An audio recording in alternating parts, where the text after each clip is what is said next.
Several reporters are trying to speak with Kim Jun-woo because he is the first SS rank hunter in the entire world. One of them comments that this dungeon has a very high level of difficulty and asks if the young man has any advice for rookie hunters. In his mind, the protagonist only thinks that this is the first time they've sent him on a mission in a long time. And even though he didn't say a word, for some reason the press still made it to the front of the dungeon. The hero knows this is a huge opportunity for the journalists as a whole. He then apologizes, stating that at the moment he just wants to focus on clearing the dungeon. Judging by everyone's reaction, the protagonist understands that his answer was expected. But not wanting to leave without giving anything, he decides to offer them a gift, his voice. In a loud and clear tone, he declares that his team always prioritizes civilian safety above all else, and that this will never change. As they watch the hero turn his back, all the reporters begin to praise the attitude of the #1 ranker. Kim thinks he's leaving a good impression when suddenly someone calls out, asking about the assault incident involving a janitor. Hearing this, a man begins to sweat cold. The nosy guy continues, saying it's about the incident in which the hero assaulted a janitor and slammed him against a wall. Mockingly, the kid says he's received plenty of information and is even friends with the victim. With a malicious smile, he remarks that it seems the #1 ranker is truly remarkable. After all, he can assault an elderly person and not have a single article written about it. After hearing this, all the journalists begin whispering and gossiping among themselves. Kim, for his part, is so shocked that he doesn't show any reaction at all. He simply turns around and says that it's an unpleasant rumor. Sarcastically, the gossipy kid just wishes the rank 1 good luck. Then the story begins explaining the universe, starting with the association that manages the supernatural dimension. This organization was created to protect civilians and the country from dungeons and their monsters. It ended up gathering many talented individuals with supernatural abilities and formed 4 teams. Among them is the operations team known as the Hunters, who are responsible for facing these monsters. And among these teams, Operations Team 1 is known as the Elite Squad. That's because their success rate is 100% and each member is high-ranked within the country. The leader of the team is the protagonist, who is currently irritated while reading online comments about his alleged assault on the janitor.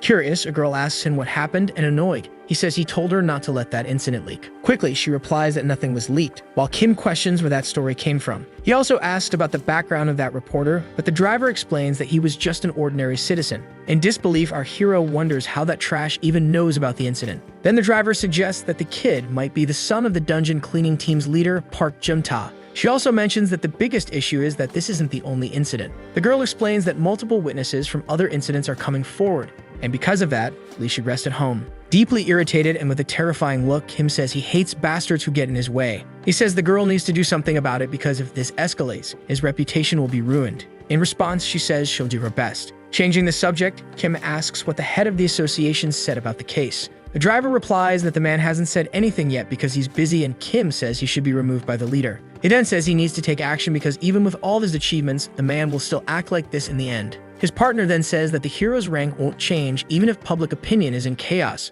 Crossing his arms, Kim recalls that after finishing the dungeon and reading the articles, his anger hit its limit. His team members panicked and tried to stop him from going after the gossiping kid. He realizes that even though he got into the car and tried to calm down, his rage hasn't subsided. In his mind, the hero begins remembering moments when he was praised and called a savior. Frustrated, he realizes that years of accomplishments became meaningless because of all this. Grinding his teeth, he wonders how someone dared to stand in his way. Interrupting the leader's inner monologue, the driver asks why he did it. In response, the protagonist says that trash grabbed him first, so the girl questions why the man would do that. She says she knows the hero doesn't like the cleaning team, but points out that this is the first time they've had a direct conflict. Confused, Lee says he doesn't know and that he barely even remembers what happened. Then the hero says that once they arrive at the association, his employees should bring in that gossiping idiot so they can talk. Looking down, the leader says that this trash is trying to sabotage someone who's doing well while everyone else is busy. Suddenly, the protagonist goes silent upon seeing what's approaching. A gigantic truck appears right in front of the hero's car. Both the leader and his driver are in shock.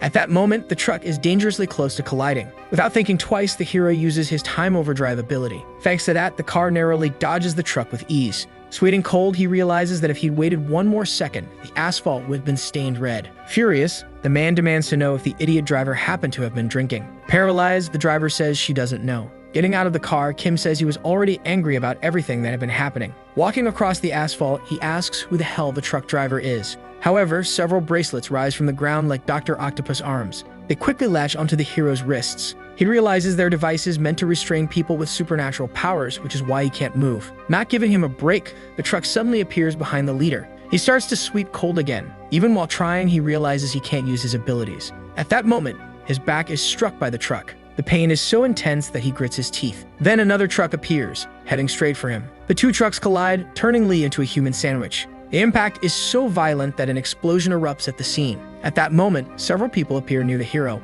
Unexpectedly, the protagonist begins to laugh and says that today is truly a horrible day. With a terrifying expression straight out of Berserk, he asks who dares to challenge him. Around him, several heavily armed and armored men position themselves to face their target. Without hesitation, they begin firing. In his mind, Lee understands that this is a well-planned trap, one that would have killed any average hunter. But he's fought monsters thousands of times. All those monsters he faced were in dungeons that pushed him to the brink of life and death. At that moment, the phrase echoes in his mind, he won't die to something like this. Kneeling on the ground, he understands that this is what he had envisioned. But everything changes when he sees a supernatural weapon called Titan right in front of him. Slightly afraid and badly wounded, the hero tells the man that this is a bit too dangerous. Without letting him finish the sentence, the man strikes Lee in his most vulnerable spot. At that moment, a notification appears showing the parts of Lee's body that were hit, and the system calculates the probability of resurrection. Unexpectedly, the system simply confirms that the hero is dead. Wanting to get rid of him, the men throw his body into the water. Kim begins sinking deeper and deeper. Then the system announces that the leader has fulfilled the requirement for a secret ability due to his death. A massive glowing screen appears, stating that the secret ability is called Karma. Therefore, the protagonist will return 10 years into the past, and upon returning, his job will be assigned based on the karma of his previous life. At that moment, the boy is putting a monster into a garbage bag. Meanwhile, the system is assigning him a job. It quickly displays that the job assignment is complete. The hero looks somewhat relieved after finishing the task. Several people are working together to clean the dungeon. The system explains that his job is at the Supernatural Dimension Management Association, and that he has been assigned to the dungeon cleaning team. Sweating heavily, the now younger boy says that this job is really exhausting. Kim flashes back to the moment his life was taken and how he couldn't do anything about it. He wakes up immediately afterward, completely desperate. Sitting up, he thinks about how terrible that nightmare was. He starts wondering how long he slept for his body to feel so stiff. Suddenly, looking around, the boy realizes he doesn't recognize the place. It looks more like a pigsty than a 26 square meter studio apartment. Thinking to himself, he says he's sure this isn't his home, especially since it's smaller than his bathroom. Confused, the protagonist wonders if this could be Young's house, but quickly concludes that's even less likely. Staring at the toilet, Kim begins to feel genuinely scared. Suddenly, a message appears stating that his death has been confirmed, and that as a result, the condition to acquire the secret ability has been met. Reading the notification, the boy says it feels like something straight out of a comic book. But then, looking at himself in the mirror, he realizes his face is the same as when he was 28, 10 years ago. Sweet and cold, the protagonist decides to open the system. He then discovers that the secret ability is called Karma, which has sent him back 10 years in time and cannot be cancelled. Reading the message, Kim has no other reaction but to collapse to the floor. He finally understands that it wasn't a dream, he really did die. And because of that, he now has a new job. Grating his teeth, he remembers that at age 28, he was promoted to rank A, a rising hunter and the center of attention. But in this life, he's just a dungeon cleaner. The boy discovers that to cancel the ability, he'll need to become the Secretary General of the International Association within 4 years. That is the only condition to return to his previous life, which means if he fails, he'll be a cleaner forever and rot in that reality. We learn that the International Supernatural Association is an organization that oversees all other associations around the world, and its Secretary General holds more power than the President of the United States. Yugman Kim was an SS rank hunter. He was never appointed. Standing up, Kim concludes that not only does he not want to do this task, it's also impossible, so he'll just ignore it. After all, no one cares about karma. He figures he can simply start from scratch and return to being a hunter. All he needs are his abilities. To his surprise, all of his abilities are locked. Suddenly, another message appears announcing that the boy has acquired a new attribute. Smiling, he says that hopefully it's something useful, only to find out it's actually a passive learning trait that makes him obsessed with cleaning. After some time, Kim manages to tidy up the filthy place he was living in. Lying on the bed, he wonders how it's possible to go from SSS rank hunter to dungeon cleaner in the blink of an eye. Not to mention the fact that all of his achievements have simply vanished. Sighing, he asks himself whether he should just accept his fate and stick with cleaning. But still holding on to the pride of his former rank, he decides that's not an option. On top of that, he needs to find out who the men were that killed him because they definitely weren't part of a regular unit. They could have been from a private guild or even someone within his own association. Suddenly, the boy's phone rings. When he answers, a man introduces himself as Park, the team leader, and asks if Kim is too busy to work today. Hearing it leaves Kim confused. The man, unaware of anything, says it's already been an hour since Kim was supposed to submit a report. Hearing the word dungeon instantly reminds the protagonist of the message about his new job.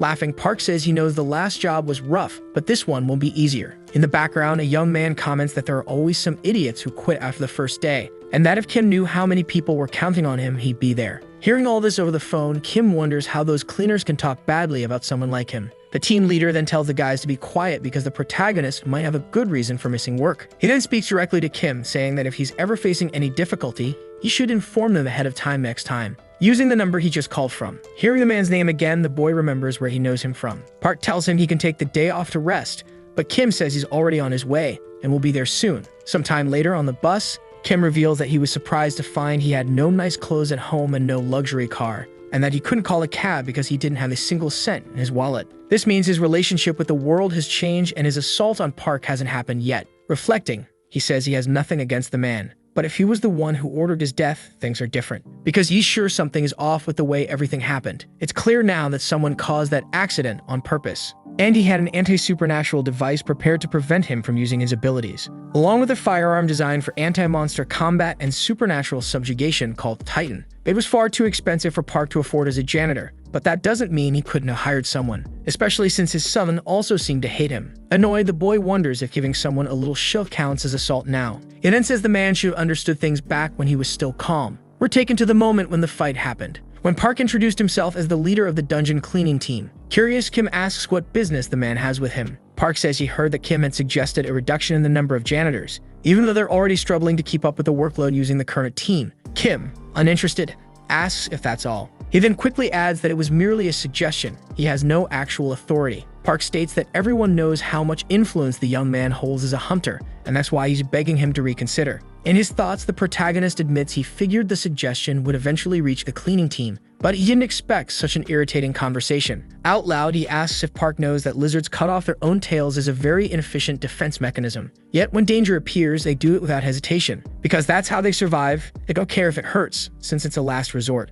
Not quite understanding, Park tries to respond, but Kim cuts him off, saying that every human thinks they're necessary in the world. Then he tells the man to truly ask himself if that's really the case, because the association is facing financial difficulties, and as a result, the elite hunters' salaries will be adjusted. And since the organization's priority is to protect civilians from dungeons, they need to pay those who actually do that. After all, if the hunters aren't paid, they won't work. Shouting, Park says there's a limit to what Kim can do. But the protagonist, as the cleaning team, doesn't do all that much anyway, making Park even angrier. Unbothered, Kim says Park should just get over it. The man then says that his team also takes pride in the work they do, and that, as Kim himself said, the association's priority is to protect civilians. That includes him and his staff. That's why he's asking for the request to be reconsidered. Reversing course, Kim states that he thought he had already said enough for Park to understand. But instead of being thankful for not having to put his life on the line, Park chooses to whine, even though it's thanks to the hunters that they can clean safely and fill their bellies like parasites. Grabbing Kim by the collar, Park demands to know what the hell he's talking about. That's when Kim uses his power to throw Park against the wall. He immediately realizes that might not have been the best move, but still thinks the man is being overly dramatic over just a little shove. Taking out his phone, he calls Young to go over and check the situation, since he can't get involved in this kind of thing. We return to the present moment in front of a Yahello-level dungeon. Its boss is the Foxtrot Centipede. Standing still, Kim reflects that he really has gone back 10 years. Suddenly, Park waves and calls out to him. With a dark expression, the protagonist makes it clear that he's now convinced Park was the one who killed him, even if this team leader exists in a different version of reality. As Park approaches, Kim glances over and confirms that this is exactly how he remembers the man. A typical middle-aged guy around 50 who doesn't look capable of killing anyone. Slapping Kim on the back, the team leader cheerfully announces to the others that he knew the kid would come. Mockingly, Sang says of course he came, it's only because he got caught trying to skip out. Meanwhile, Jang remarks that last time Kim said he didn't know how to do anything, and that turned out to be true. Confused, Sugyeon asks why Park wants to bring someone else onto the team when 4 people are enough. Park replies that that's enough talk. They can start working now since they only have 45 minutes left, thanks to Kim being an hour late. Choosing not to argue, the older man says it's better if they head in before they get criticized again. He then hands Kim a piece of gear, which leaves him puzzled upon realizing it's a gas mask. Seeing that the boy isn't moving, Park asks if something's wrong. Shaking his head, Kim says he just doesn't really know what a dungeon cleaner does. We learn that in the Supernatural Dimension Management Association of the Republic of Korea, there are 4 main teams: the control team, the hunter support team, the operations team, and the cleaning team. The control team monitors dungeon appearances and gathers information. The hunter support team produces and maintains weapons and items and also provides general operational support. The operations team consists of hunters who eliminate monsters inside the dungeons. And there's also the team responsible for disinfecting and cleaning dungeons, a team the protagonist didn't even know existed. Not understanding much, Kim wonders why the team is pretending to be busy. Suddenly, Park calls out to him and asks where he's going, saying it's dangerous to walk around alone. Turning back, the boy says he was heading to the boss room, just like they agreed. The man then says that the room isn't that way, but the protagonist disagrees, leaving the other team members a little surprised. So Yan says that if he doesn't want to go, he can just say so, while Jang says he's starting to get irritated. As the protagonist doesn't seem to care, Sang says they should just ignore him and move on, but not before handing him a map provided by the control team. We learn that a dungeon that has been cleared is mapped out by the hunters who were assigned to the operation, so there shouldn't be any chance the map is wrong. Even so, Kim insists that he's right and asks if that's really how the control team works. Eyes wide, Sang says the kid must be on drugs, but Park decides to ask how he's so sure. The protagonist says it's not confidence, and just as he's about to reveal that he's already cleared this dungeon before, he decides to stay silent since no one would believe his story anyway. Putting his hands in his pockets, he says he's ready to move forward, which only makes the others more irritated and confused. Standing next to Park, he asks what it means that only 45 minutes remain. The man explains that that's how long until the dungeon closes. Without showing much reaction, the boy processes the situation and remembers that all dungeons naturally vanish about 2 hours after being cleared. Kim then asks why they would clean a place that's about to disappear, causing the man to laugh. Before explaining that a cleared dungeon doesn't vanish, it just enters a resting phase before monsters reappear. So if the dungeon reopens with piles of monster corpses still inside,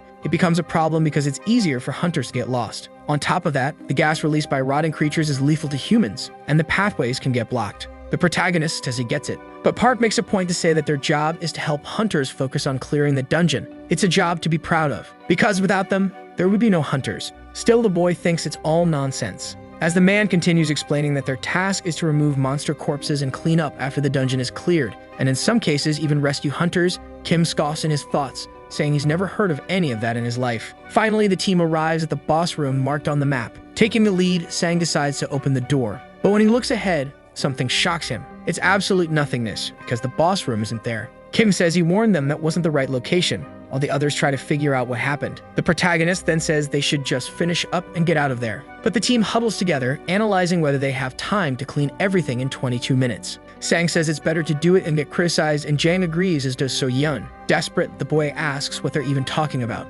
Park then explains that the conversation is about the remaining time to finish the job, since that's the main goal. Shouting, Kim demands to know why they do that if there are only 22 minutes left and a dungeon can take up to a year to reappear. Laughing, the man casually says that in that case, they'll be trapped inside. Frustrated, the boy says they must be out of their minds to risk their lives just to clean. But the team leader says it's nothing new, and that they'd better get moving. As he walks past the protagonist, Sang says that if the boy wasn't planning to leave, he shouldn't expect anything from him anyway. Only Kim and So-yeon remain. She stares at him firmly before walking past and following the others. Kim is furious, since in 15 years of work he never once failed to clear a dungeon, and now he's being looked down on by mere janitors. Deciding to stay, he says there's a narrow passage in that room. Turning back, Sang says that's just what they needed. But the protagonist tells him to shut up and listen. He then states that the distance from here to the boss room is 500 meters, and by the route he knows, it will take only 5 minutes running to get there. So this time, he'll lead the way, and whoever wants to follow can do so. Seeing Kim run, the team decides to just go after him. Shortly after, they arrive at the destination. Standing in front of the boss room, everyone is completely stunned to realize that it really was where the foxtrot centipede had been all along. In disbelief at the creature, which is over 10 meters long, Sang admits that the boy was right. Meanwhile, Kim observes the condition of the room and thinks the battle must have been intense with around 5 to 6 casualties. But the hunters manage to find the creature's weak spot on its hollow forehead just above the chin. The black-haired boy says there's no time left, so they need to start immediately. However, Kim blocks him from moving forward because he sensed that the giant centipede wasn't entirely dead. Shocked, the team members ask how something like that is even possible, while the protagonist finds the whole situation a pain in the neck, especially since fighting the creature without his abilities would be incredibly difficult. Yet suddenly the monster collapses to the ground completely. It turns out it just wanted to take one final breath before dying for good. Jang then says that really was surprising and asks Kim to step back since it's his first time seeing a dungeon boss up close. The boy asks what he's talking about, and the other says it's okay if Kim can't bring himself to touch the creature.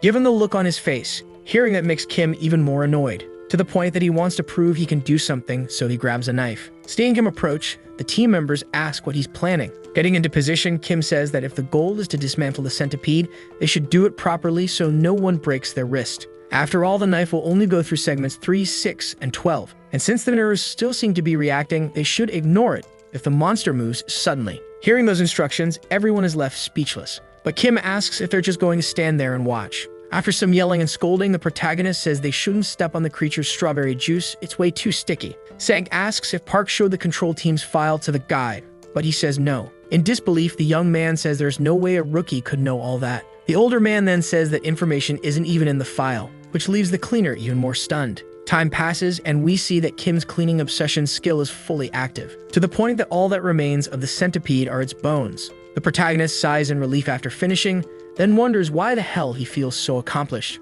Park approaches and asks if this really is the boy's first time doing something like that, while the others remain surprised. Jang says someone promising just joined the team and jokingly tells Sang to be careful. The leader then says it's time to leave since there are only 5 minutes left before the dungeon closes. So with their backpacks, the cleaning crew finishes another job. Laughing, Park says it went easier than he expected. But suddenly, some of the creature's strawberry juice starts dripping down Kim's leg, causing him to get stuck to the floor despite knowing full well to avoid it. Annoyed, he says he's fine and tells everyone to step back since the substance acts like glue even back when he was a hunter. He couldn't get free from it because he didn't yet know that heat could melt it. When the protagonist tries to use his Hellfire ability, he discovers it's still not available, which means he's really screwed now. Worried, Park asks if Jang brought the rope. Immediately, he grabs it and ties it around Kim's waist. Then everyone starts pulling as hard as they can, like it's a game of tug of war. The problem is, the boy doesn't budge an inch, and only 1 minute and 55 seconds remain before the dungeon closes. Since the trick doesn't work, Park tells the protagonist to take off his protective suit, but So Yeon says it's dangerous due to the gas level. Desperate, the man asks if the girl wants them all to get trapped in there. With wide eyes, the boy wonders why everyone would be trapped when he's the only one stuck. He then remembers that lizards always cut off their tails to survive, so maybe it's better if the team just abandons him. Snapping him out of his thoughts, Park once again tells him to take the suit off quickly. Obeying, Kim mutters that everyone there is less intelligent than lizards, but the idea doesn't work either. Taking charge, the leader tells everyone to evacuate, since those who can escape should survive. Disagreeing, Sang says that's ridiculous. Shouting, Park says it's an order. Turning his back, the black-haired boy says there are only 10 seconds left. Then he starts a countdown. Park runs toward Kim, determined to swap clothes with him, to make sure the boy gets out safely. All that's left behind is a pair of pants and one boot.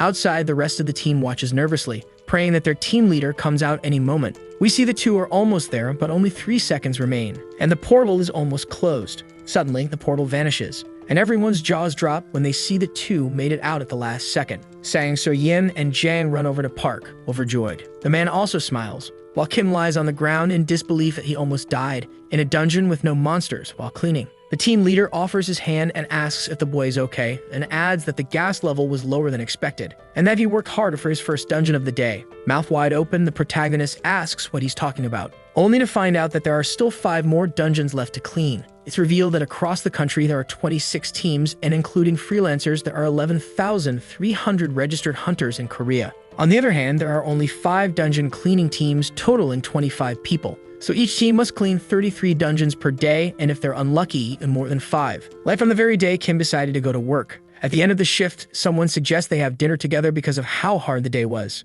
Stang says he's in if Park pays, but the man replies that they'll be splitting the bill tonight. He then calls out to Kim, asking if he wants to come too, and if he'd like to eat something special, since he's the star of the night. Showing that teamwork isn't his thing, the protagonist says he's not going, catching everyone off guard since they weren't expecting a refusal. In his thoughts, the boy says he doesn't need to build any kind of relationship with those people. He tries to explain, but Park tells him he's not obligated to go. Sweating nervously, the boy insists that's not it. But giving up on talking, he just turns around and waves goodbye. The team leader is left confused but congratulates the boy on a job well done. Smiling, So-yeon says she'll see him tomorrow and tells him to be careful on the way home. This moment leaves Kim deep in thought. Later that same night, lying in bed, he thinks that it couldn't have been Park who killed him in his past life. No way that man could be so heartless, which means someone else must be holding a serious grudge. The boy recalls the rookie from the team he used to curse out, Min Yoo-jin, whom he broke up with, and Hwang from the control team whose shin he used to kick. Annoyed, the protagonist wonders why there had to be so many people.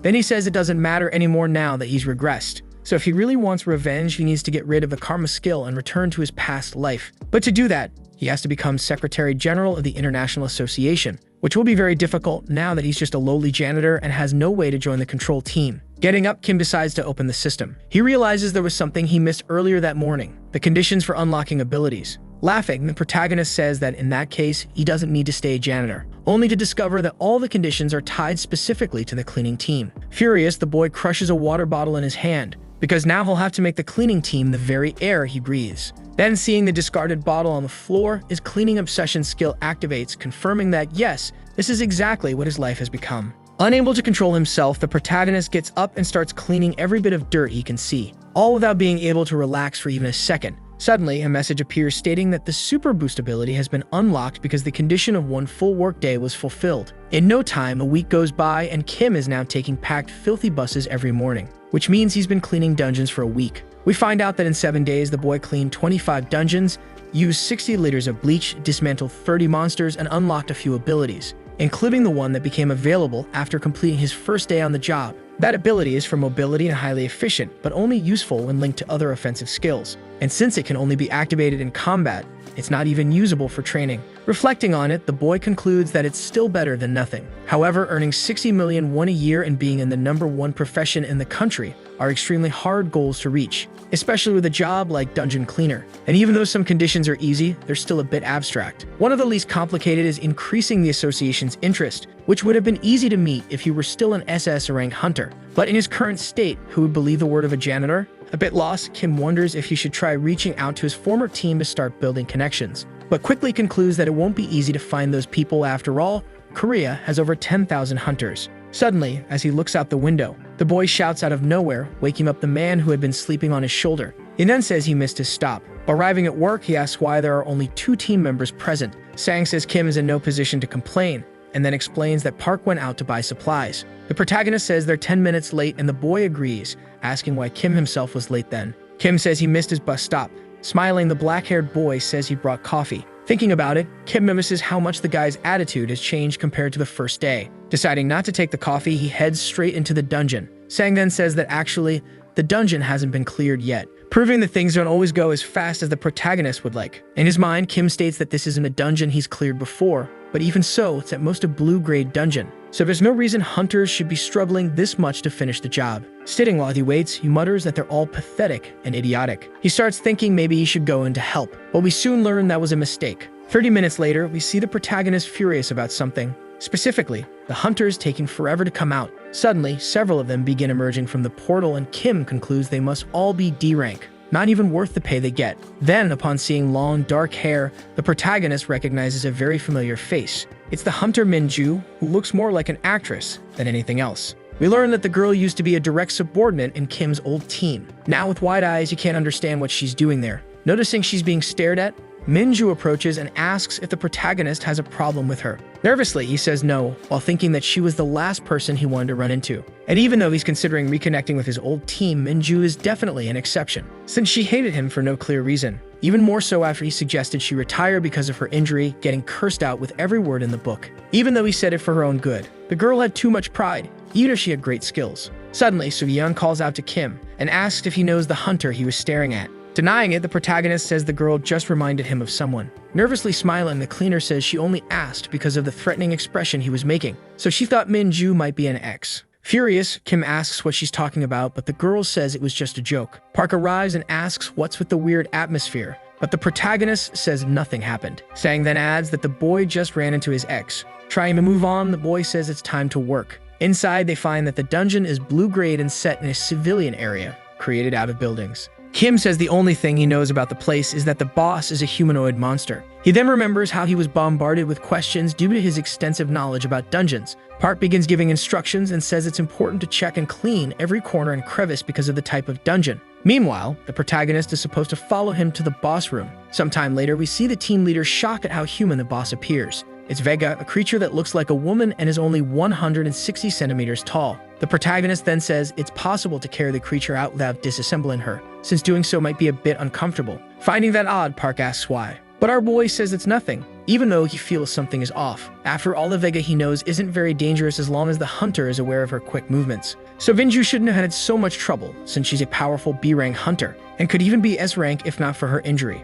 as she has better sword skills than he does. which means the young woman should never have struggled against a glue-grade boss. Suddenly, Park asks why Kim is still standing there instead of helping him carry the monster. As he approaches, Kim concludes that the girl's situation no longer concerns him. But upon seeing the marks on Vega's body, he realizes something is seriously wrong there. Kim wakes up at 5 in the morning after sleeping only 2 hours, lamenting his bad luck. Even as a hunter, his schedule was never this tight. Annoyed, the black-haired young man asks Park why they were called at that hour. The man replies that he doesn't know either, but there's nothing he can do, which doesn't help with the guy's irritation. Still sleepy, the protagonist thinks it makes sense to be angry, given that it's already an hour past the scheduled time. A girl approaches and says he looks really tired. Turning to her, Kim agrees and asks if she is too. Smiling, the young woman says she's always been full of energy. Looking at the dark circles under her eyes, our boy wonders if she's actually doing okay, then asks her to take it easy. Suddenly, the hunters begin to depart after a 90-minute delay. Nervous, the protagonist wonders why he keeps running into that specific hunter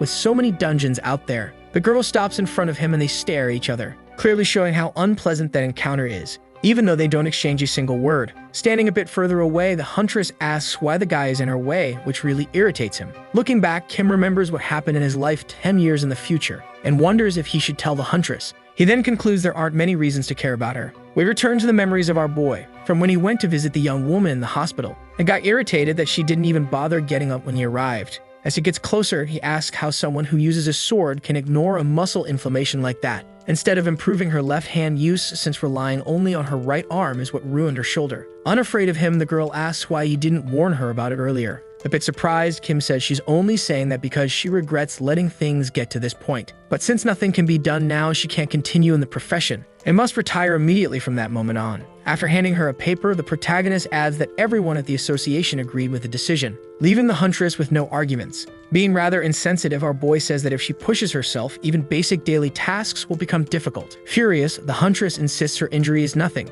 and that he knows very well the reason she is the way she is. Determined, Kim says that in that condition, the young woman will be nothing but a burden to the team, and that things would have been different if she had told him she was in pain. Frowning, the girl asks if he really thinks she should have done that. Saying yes, our boy asks if she thought he would just magically guess. Screaming, the young woman says she mentioned it several times and that she even told him she was going to ask the support team for a full examination. He said that everyone on the team was in pain, so there was no reason for her request, meaning he was the one responsible for her hiding and enduring the pain for so long. Furious, Kim asks how something like that could possibly be his fault, since it was the young woman who should have taken better care of her body instead of returning to work just because he ordered her to. With her head lowered, the huntress says that even so, she can still work, she just needs a few days of physical therapy. But the protagonist says she can't do anything until she recovers, which makes her a parasite. The young woman then asks if her leader ever once saw her as a teammate, then apologizes for asking such a stupid question, since she always knew she was just a tool, and that she never liked him from the start. Kim responds that this is disrespectful to him as her superior. Crying, the huntress says it's the absolute truth, because the guy never treated anyone beneath him well,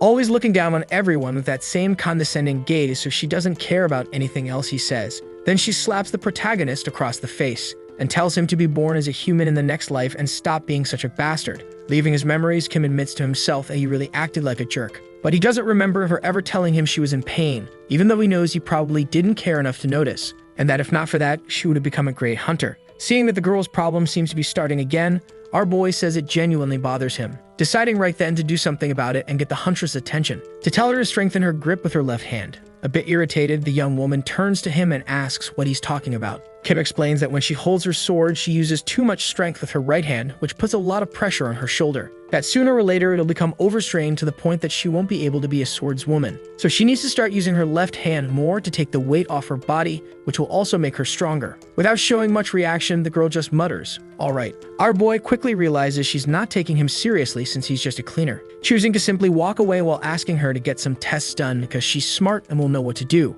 Confused, the huntress wonders what the guy is talking about. The next day at the hospital, a doctor says it could have turned into a very serious problem, leading the girl to conclude that Kim actually knew what he was talking about. The doctor explains that her shoulder is inflamed, which over time would have developed into a complicated injury. But since it was caught early, he'll prescribe an anti-inflammatory, and the most important thing is for her to correct her posture by strengthening her grip with her left hand. In her thoughts, the girl remembers that's basically what the weird cleaner had said. We're taken to another scene, where Kim says he's so exhausted he feels like he's going to die, while Park laughs. Next to him, the black-haired guy asks how he managed to keep his ex-girlfriend waiting until now. Looking ahead, the protagonist realizes the young man is referring to the huntress and wonders why she's even there. Behind him, the other cleaners ask each other if they should give the two some space, while quietly slipping away after saying their goodbyes. Crossing his arms, Kim says he's tired and needs to leave to catch the last bus. Catching him off guard, the huntress places her sword over his shoulder, then asks who he is and how he knew. Furious, our boy shows he's shocked by her boldness, then demands to know what she's talking about. Getting straight to the point, the young woman says she's talking about her shoulder. Lying, Kim says he just pretended to know, because he wanted to give some tips about things he saw online. The huntress then asks if he's being serious. Since the technique she uses is kept completely confidential, but he seemed to know exactly what it was and what her problem was. In his thoughts, our boy realizes he got involved unnecessarily and is now a suspect, since the girl's technique is so special that there's no way a dungeon cleaner would know about it. Making up another lie, Kim says he saw sword marks on the monster's corpse, and that something stood out among all the other wounds. The fact was that the injuries made with the right hand were deep, but the follow-through techniques were shallow. And since Vega is a boss known for her high attack speed, a well-known method to face her is to use that speed against her to counterattack. But there were no signs that this had been done, so he concluded that the girl's body couldn't keep up with the monster's speed. Lowering her sword, the huntress says that for a moment, her shoulder really did tense up.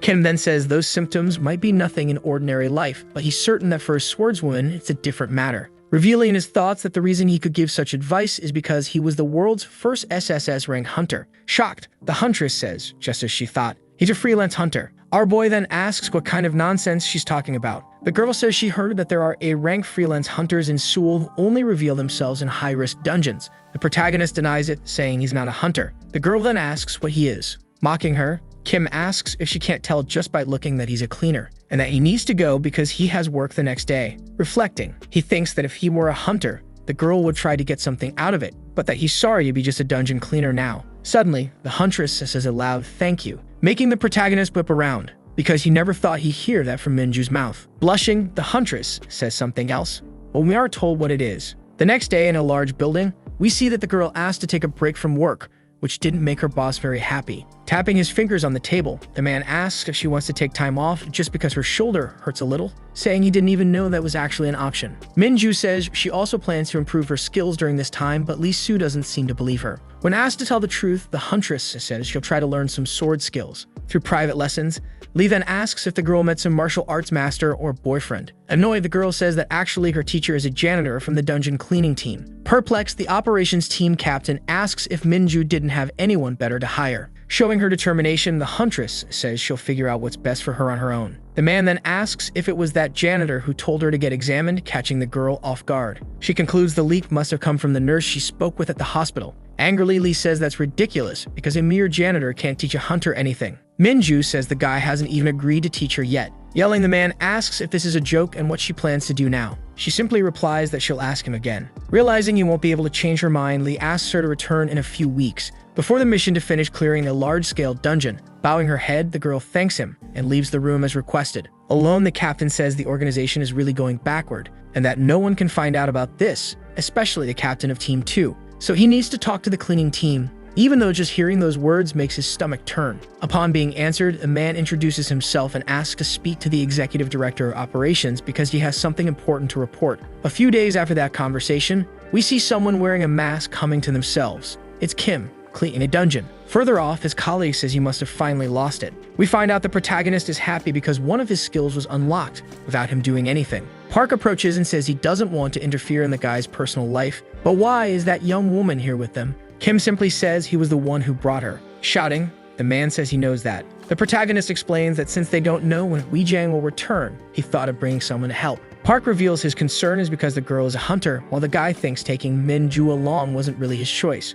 Returning to a few moments earlier when the girl was on her knees, begging him to teach her how to fight with a sword, which irritated him. After all, what kind of hunter asks a cleaner for lessons? Even so, Kim said he might consider it if the girl helped out with the cleaning. Hoping that would make her back off, but with a sparkle in her eyes, Minju asked if that was all she needed to do, revealing that the protagonist had been completely wrong about her the whole time, assuming she would have a huge ego just because she was a hunter. Suddenly, our boy realizes he's being stared at by So Yen, who keeps glancing between him and Minju, making things pretty awkward. Placing his hand over his face, the protagonist reveals he didn't expect the girl to actually follow him around everywhere. Suddenly, the huntress yells out, calling him Professor, to tell him that the dirt on one side won't come off. Approaching, the guy asks if she really thought she was going to clean using brute force, since if two types of strawberry juice mix, you can't clean both at the same time. She should start with the human strawberry juice. Picking up another tool, Kim says the other stuff is monster meat, and to clean it, you need a lot of product. It's better to scrape it off with a dagger first to gather everything in one spot,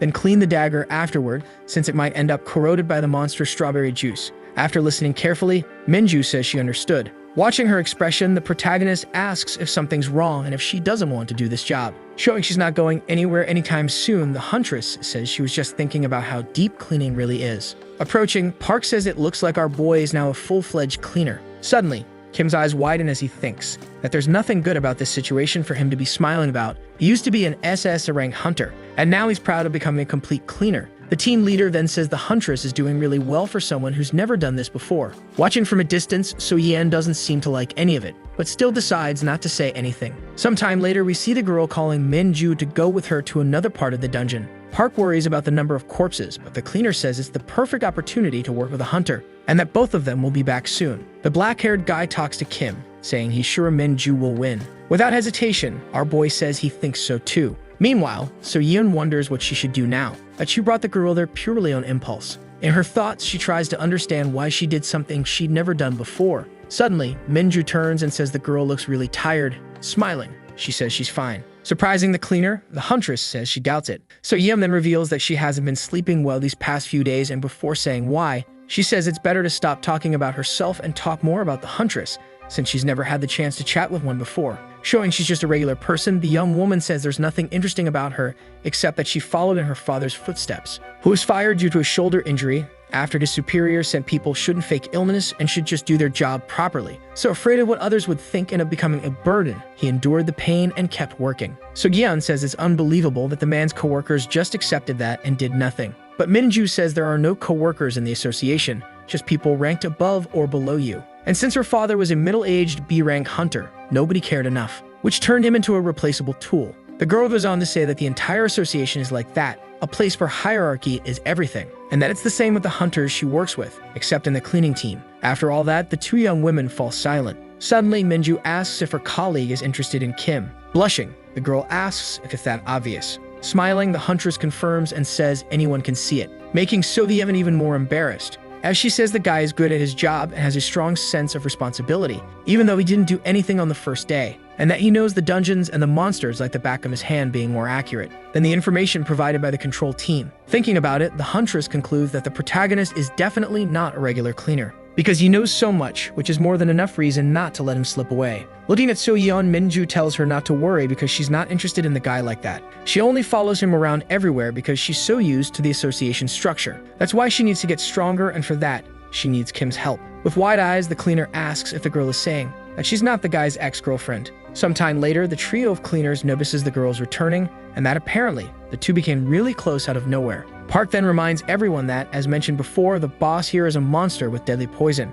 so everyone must be extremely careful not to let the substance touch their skin. Suddenly, the man asks why So-yeon seems slower than usual. The young woman replies that her uniform is uncomfortable and the gas mask is making it hard to breathe, but it won't interfere with her work. The black-haired guy then asks if it isn't time they replace their equipment. Park says he's already tried to request it, but the association just keeps saying there's no money. Turning toward the door, the man says it's better to stop chatting and go in with what they have. Inside, the group comes face to face with what used to be the boss, but is now just a disgusting green slime. Thinking to himself, Kim says that this boss is called Giant Slime, which looks like just a regular slime. But if someone is exposed to its poison for more than 5 minutes, they're done for. And since this dungeon is large, it means nothing can go wrong. After some time cleaning, the team leader asks if Kim and Sang are okay. Both say yes. Minju also says she's fine, but So-yeon doesn't respond. When Park approaches and touches the girl, she suddenly collapses, showing that the very thing Kim didn't want to happen has happened. Everyone panics when they see their teammate down. Picking her up in his arms, the man begs her to wake up and say what's wrong.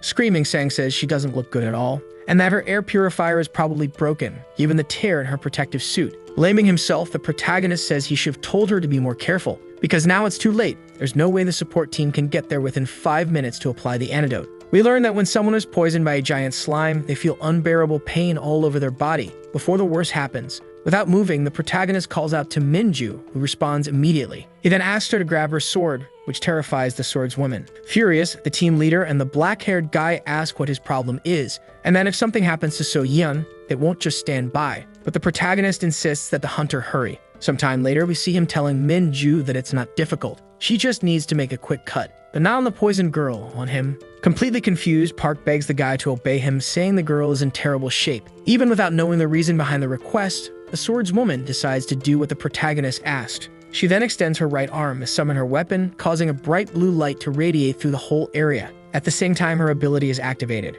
With wide eyes, Kim says he didn't ask her to use any ability. But it's already too late. The huntress quickly approaches and strikes him, while our boy silently prays that his plan will work. A message appears saying a targeted attack on the user has been detected, and that combat mode will now activate. Even in great pain, the protagonist says he'll go ahead to bring So-yeon to the support team and meet the others afterward. Shouting, Park asks what he's talking about. Going from there to the support team would take 30 minutes by car. Suddenly, amid flashes of light, the protagonist and the young woman simply vanish. Through the door, we see Kim running with So-yeon on his back, all thanks to his hyper-boost ability. In his thoughts, the protagonist says he has to hurry. Only 3 minutes left. We return to the Hospital of the Republic, where Park, with tears in his eyes, says thank you to the doctor, who says it was extremely dangerous and that they were lucky to arrive just in time. Looking at the protagonist, the man asks if he is. Without letting him answer, the guy introduces himself. So the doctor asks that before he leaves, he stop by the front desk to pay for the stitches he received. Next, we see So-yeon smiling at her teammates who don't look very happy. Sagnan says the girl really likes making them worry, while Park says she should have told them something was wrong.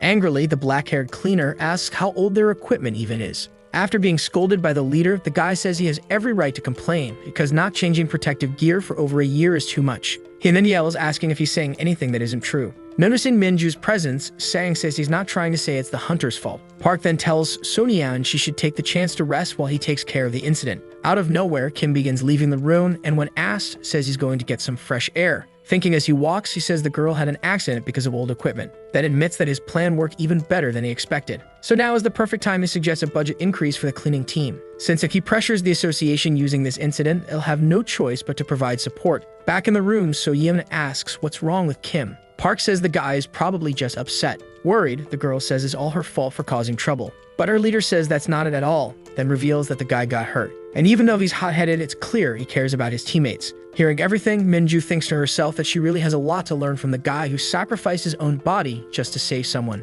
Sang then says the more he pays attention to the protagonist, the stranger he seems, since he saved the girl using an ability, something he's never seen a cleaner do. When she finds out Kim saved her, So-yeon regrets not having thanked him. Turning, Park decides to ask the huntress what she thinks of the guy. With a hand on her chin, the young woman says he seems like a good person, and his face is totally her type. A bit embarrassed, the man says he actually meant from a hunter's perspective. Looking him straight in the eye while blushing, the girl says now she gets it. The team leader then says it's a waste of talent for Kim to be just a cleaner, considering how many techniques he knows. Minju asks if the man is wondering whether the guy has a chance to transfer to the operations team. Park confirms, and the young woman says the guy is definitely far ahead of most hunters in terms of experience and knowledge. But the problem is that the protagonist is part of the cleaning team. Hearing that makes Sang irritated, but the huntress says she's not trying to say Kim can't move up in life. In fact, it's the opposite, because she, as a B-rank hunter, can't even measure the guy's true skill level, yet he still chose to be a cleaner. Surprised, Park asks if Minju is saying the guy chose that job.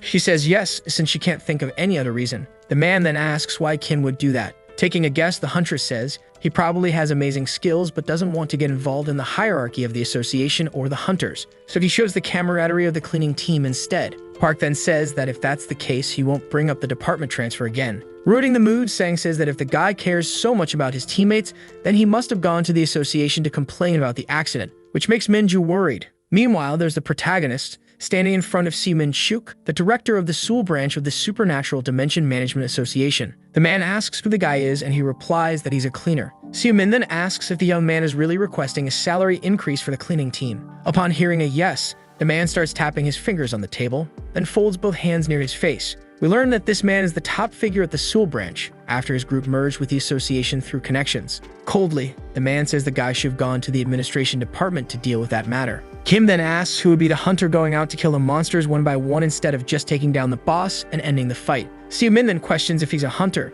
but the young man replies again that he's a janitor. Annoyed, the man asks how a janitor dares to come asking for a budget increase without even being a team captain. He then states that the cleaning team doesn't even have enough expenses to justify that much money. The protagonist then says he's asking for a raise because the current salary doesn't even cover the relatively low costs. Laughing, the director says the young man really has the guts to talk to him like that. Kim then reveals that an accident happened because they were forced to work with old equipment. Surprised, the man says he hasn't received any report, and the protagonist replies that it's because it just happened. In his thoughts, Seaman wonders why the young man has so much confidence to act so rudely. Big and unafraid, Kim says he knows the man wants to save money at the cleaning team's expense, but accidents shouldn't happen. However, the director says that in reality, the association doesn't have money, something he'd know if he'd been around longer. Smiling, the protagonist says he knows they must have secured a large budget for the year, in the billions, where 70% went to the operations team.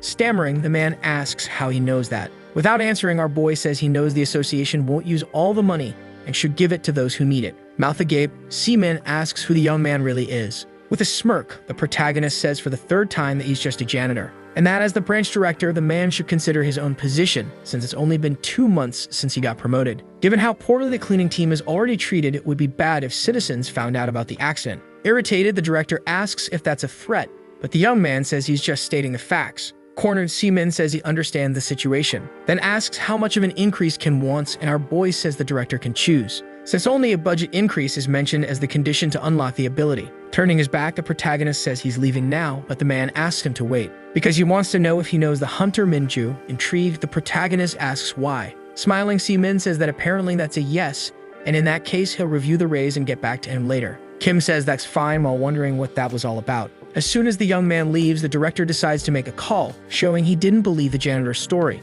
When the other person answers, he says the guy the man talked about earlier just left his office, and that he's definitely the one training Minju and must be connected to the association somehow. Given the amount of information he knows, the director also reveals that the young man asked for a budget increase. At a restaurant, Lee Soo says that either way, Kim is part of the cleaning team for now, and that he was thinking of teaching them a lesson about the need to bow to their superiors. The next day, we see what appears to be a portal leading to a dungeon. With a paper in hand, Park asks what that is, revealing it's a disciplinary action notice. Furious, Sang says not even compensation would be enough, let alone a disciplinary notice. The team leader then says So Yeon was punished due to fatigue from multiple jobs, which ended up causing the accident, resulting in denial of the compensation request, since there's no evidence the accident happened due to old equipment. Irritated, Kim wonders if that's really how Seaman is going to handle things. Smiling, So Yeon asks the young man not to worry because she's fine. Because even though it's a disciplinary action, it's just a notice, and she didn't expect to get anything anyway. In his thoughts, the protagonist wonders what she's talking about. He's just mad he didn't unlock his ability.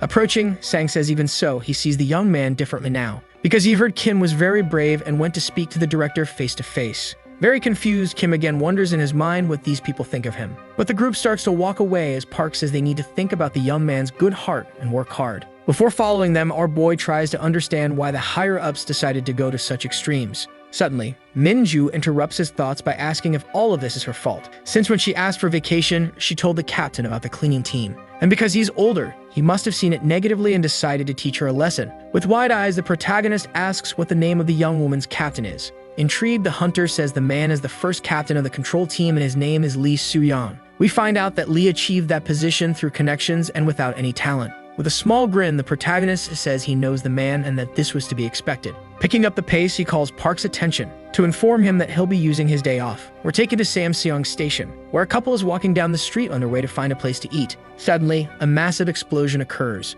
and a dungeon appears right in the middle of the city to the despair of everyone nearby. Face to face with the portal, Kim smiles and says it's been a while since the last time. Next, we see a monster that looks furious, alongside several other creatures surrounding the protagonist. With a tool in hand, the young man initiates his skill activation, which drastically increases his movement speed during battle. Then he charges into the fight. Sometime later, we realize the boy defeated all the monsters alone, thus performing a dungeon interception, a type of secret job done by freelance hunters. Before the association can send a team, the protagonist observes the destruction and notes that he truly can't control his strength. But even so, he'll give the place a shot since he's able to finish the job in under 15 minutes. The problem is that Kim forgets he's no longer the world's #1 and can now be dragged around with a single hit. The only reason he can still clear a dungeon is because he's already been in that place before. Fearless, the protagonist charges at the 4th boss, using all the power and skill at his disposal. Alongside his weapon, which is actually just a simple shovel, he throws the tool near the giant robot's wrist, and several bolts of lightning begin to spark. With that, the protagonist triggers another skill activation that boosts his damage by 3000% when attacking weak points. To defend itself, the monster launches a powerful counterattack, but our boy is faster.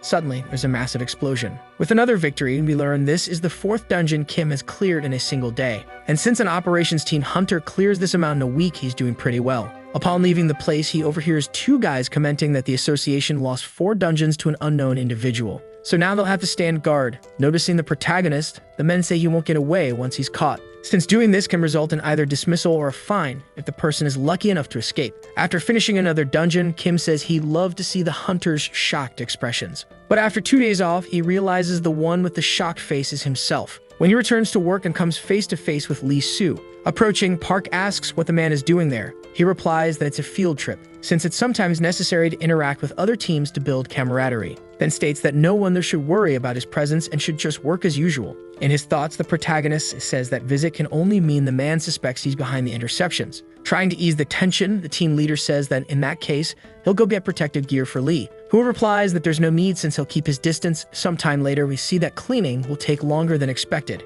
Kim agrees with Sang and says he'll be fine, then asks Minju to bring more supplies and another mop. Park asks So Yeon about the gas level, and the young woman says it's at 150 micrograms per square meter, which means the creatures are decomposing very quickly. The protagonist asks Sang for help, who says he'll need to mop again. Clearly annoyed, Lee thinks to himself that the team is just pretending to be busy because he's there. So he decides to toss bait and calls out to Minju to ask if there's been any interception in the past 2 days. In a panic, Kim thinks that since the young woman believes she's a hunter, she might connect the dots, just like everyone else. Without stopping his cleaning, our boy wonders if the man is trying to read the room, which is not good at all. Minju shows she doesn't know anything and says that in that case, the buzz among the hunters must be huge. Lee says it's more or less, but the association is keeping an eye on the suspect, and the person who catches the interceptor will receive a major reward. If it's a hunter, they'll get bonus points in the rank evaluation. And if another team catches them, there will be a personnel transfer, which means that if the cleaning team catches the interceptor, they could move to another team. So if anyone has been missing over the past 2 days and they know them, they must report it immediately. Still crouched, Kim thinks it's over now. But that's how it is, he'll see who wins faster, even knowing Lee isn't stupid despite lacking talent. Suddenly, Park calls out to the protagonist to ask if he's okay, since he got hurt the day before. Even though Park told him to be careful while dismantling monsters, So Yeon catches on to the plan and plays along, as does Sang, who says he knew this would happen the moment the young man started singing while working. Turning to Lee, Park says that unfortunately, none of them know anyone suspicious. Agreeing and playing dumb, Sang says it's truly a shame because they love to switch teams. But if they discover anything, they report it immediately. Confused, Lee wonders if these people have lost their minds over cleaning, while Minju watches everything from afar with a smile on her face. We cut to the association building, where Lee is yelling on the phone with the director, claiming he's sure the janitor is the one behind the interception. However, Si-min says they should simply increase the cleaning team's budget. This enrages the operations team captain, whose biggest goal was to ruin the young man. Staying composed, the director says they've messed with the wrong person, because the janitor isn't normal. When he starts to say what Kim's real deal is, all we see is Lee in complete shock. Meanwhile, somewhere else, we see a child telling their mother that the man behind them is covered in strawberry juice. Hearing nothing, the protagonist is smiling, satisfied that he got the budget he needed through the interceptions. We return to the conversation between Lee and the director, who says the association received a donation to the support fund. In the name of the cleaning team, furious, the captain says that only proves the janitor is responsible. But Si-min asks if he seriously thinks that makes sense, since someone with abilities wouldn't choose to stay in the cleaning team. At least that's not something he would do. Stammering, the captain agrees. The director then says there are more strange things, like how the young man came directly to him and knew everything about the association. And that only shows there's something in the cleaning team that shouldn't be there. On the other end of the line, Lee says he understands everything now, while Si-min states that without a doubt the young man is someone inside the association, connected to someone powerful, like the president, for example, who also doesn't like him very much. Grinding his teeth, the captain concludes that's why everyone on the cleaning team covered for Kim, since they surely know the boy is linked to the president. On the other end, Si-min says it's better to do the job properly, since they can't predict what will happen to the man if he falls.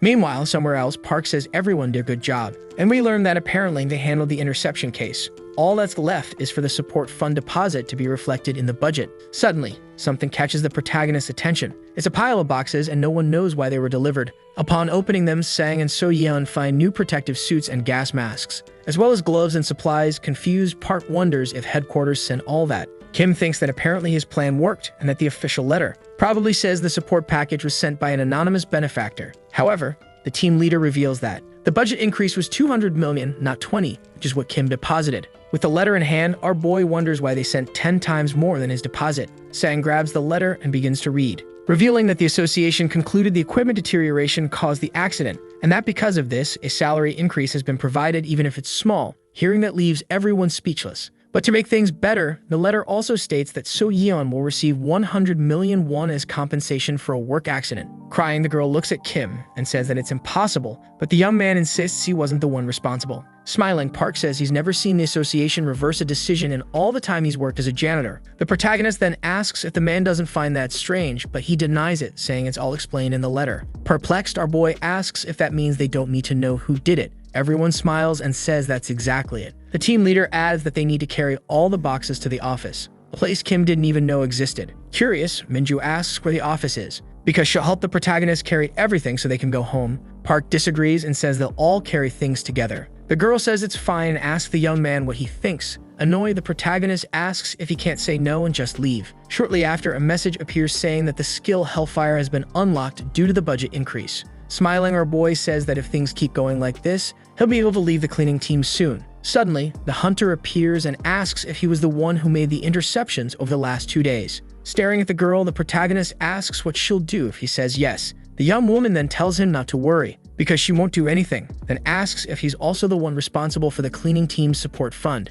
Saying that just like her, the others must also know but chose not to say anything so they wouldn't put him in an awkward spot. Minju then asks if Kim has ever heard the saying that no matter how much a talented person tries to hide their abilities, it will always be visible to others, and that even if he tries, he won't be able to hide, which means sooner or later, he'll end up drawing the attention of the association, which won't allow him to stay in the cleaning team. Hearing this makes the young man really happy. In his thoughts, the protagonist says he never imagined he'd be helped by Minju, but that now he can finally leave that job. However, the girl drops a box on the ground, then says she knows he wants to stay on the cleaning team, showing Kim that getting out of the team won't be so easy. Yelling, the hunter says she'll help him stay in that job forever. Once she finally becomes a hunter. Furious, the protagonist wonders if that's some kind of joke. We find out that after the interception case, another incident took place, catching our team by surprise. Looking at one of the walls, everyone realizes that someone, or a group, hates them, given the graffiti and mess left behind in the place. Not only that, the insults were written using monster strawberry juice, and the bodies were scattered all over the warehouse. Terrified, Subyun says this is too much, while Sang says he and Kim will go after whoever's responsible. But our boy says that won't help, and it's better to just move on. Because if no one reacts, the attacks will stop, while thinking that the ones who did it were definitely the operations team hunters, and that even though he wants to go after them, he needs to avoid conflict to unlock his skills. However, it kept happening for 3 days in a row, wiping the floor with a cloth. So Yeon tearfully asks why they're doing this, while Sang repeats that it's just not right. Park says he already tried talking to the operations team, but the captain is on a trip, and the others just denied everything. The young man then says Minju might be able to do something and decides to grab his phone. But Kim appears with a terrifying expression, saying the boy won't talk to anyone because he's the one who'll handle it, and that in the meantime, no one is to clean anything else. Smiling like a psychopath, the boy says that thanks to this, the hunters have pissed them off enough to activate a passive skill, then decides to go straight to the association building. Inside, we see a woman welcoming several people to the Seoul branch headquarters, until the young man bursts in, knocking down 2 guys with his arms as they shout for him to get out of the way. A guy yells and asks who that piece of crap is that dared to hit a hunter. Meanwhile, Kim can only think about what happened 3 days ago. We're taken back to when everything started, right in front of a dungeon portal, where 2 hunters shoved past Sang and the others, complaining about the stench and about the team not knowing their place, saying they mess with another team's budget, instead of just cleaning and staying quiet and ashamed about it. Furious, the black-haired cleaner curses at the guys, until suddenly Minju appears and asks what team the guys are from. Annoyed, the hunters ask who she thinks she is to talk to them like that. Showing she's not some little girl, the hunter says she asked a question and would like an answer. Shouting, one of the guys asks if she even understands if they told her what team they're from, but the other hunter says she's part of their team. Without hesitation, the dude bows to the hunter and apologizes for not recognizing her. Minju then asks why they're so sorry, since she didn't even know they were on her team, and that before apologizing for that, they should apologize for acting like animals. Walking away from the duo, the girl asks Sang and So-yeon if they're okay. Both say yes. The hunter then says there are always people who think they become something just because they became hunters, even if they're only rank E. Park shows up smiling, saying they should start working soon. However, Minju says she only came to greet the team, then says she learned a lot during her time there and bows. The The team leader says they're all very thankful for the help she gave. Smiling, the girl says that actually, she's the one who should be grateful for meeting such amazing people. So Yoon can't hold back and starts crying, then asks the young woman to come by from time to time to visit them, showing they really grew close. Watching the farewell, Kim reveals he was the only one who wasn't sad, because he was the one who asked Minju to leave. We go back to the moment when the young man told the hunter, who was quite shocked but quickly understood it meant he was going to train her. After that, the protagonist, using all his knowledge and experience, created a dungeon attack schedule, so the young woman could reach rank within half a year. And since his current self can't build a career like in his past life, he plans to turn Minju into the best hunter and use her as a tool to negotiate with the association, revealing that even given a second chance at life, his mindset hasn't changed. After writing down all the instructions, the hunter calls out to the young man, who asks what it is. With a wide smile, Minju says she just wanted to thank him for everything, and that even if it never happens, she wants to make it clear that if he ever needs help, he can call her anytime. We find out that it was after the girl left that the attack happened. Back at the association building, two hunters are sitting and laughing at Park, who went there to ask for someone to look after the cleaning team. One of the guys asks how such an insignificant team dares to keep an eye on the hunter team's budget, people they can't even dream of competing with. Suddenly, Kim appears and punches the young man, who falls to the ground like a sack of potatoes, while the other asks who the protagonist is. Without answering, our boy decides to hit first and talk later. But the young hunter activates his skill and shouts how a janitor dares do that to someone who has necromancer powers. The massive skeleton lunges at Kim with its huge scythe, but the young man dodges the blow. Enraged, the hunter activates his skill called Death Strike, clearly determined to win. Yelling, he says this is the end for Kim, and that he'll make sure he never messes with a hunter again. Punching both the hunter and the skeleton in the face at once, Kim asks how he dared use a skill on him. With both of them on the ground, he questions if it was fun acting like middle schoolers and laughing behind his team's back, not to mention using skills outside a dungeon against regular people. When he's interrupted, the protagonist raises his hand again and asks how the hunter dares do that, then says the guy's way too cowardly to be a hunter. Crouching down, Kim also says that from that day on, he won't clean any dungeon cleared by that guy's team, and that he'll expose everything they did to the media. The protagonist's handprint still on his face, the hunter says the association won't let this slide. With a dark expression, our boy asks if he really thinks the organization would cover it all up for a measly ranky hunter, then adds that if he wants to keep his job, he'd better go find the cleaning team and apologize on his knees, unless he'd prefer to face him inside a dungeon. Suddenly, Lee appears and asks what's going on there, surprising the three young men, who immediately turn their attention to him. Mouth agape, Kim wonders why the captain is there instead of on a trip, like they told Park. Smiling, the man asks what Mr. Janitor is doing there, and if the budget that was sent the other day wasn't enough. Pointing at the hunters, the protagonist says both of them have been causing trouble in the dungeons, like writing insults on walls and throwing monster corpses around. One of the guys stands up and says it's all lies, but he gets slapped by the captain for calling the protagonist lazy.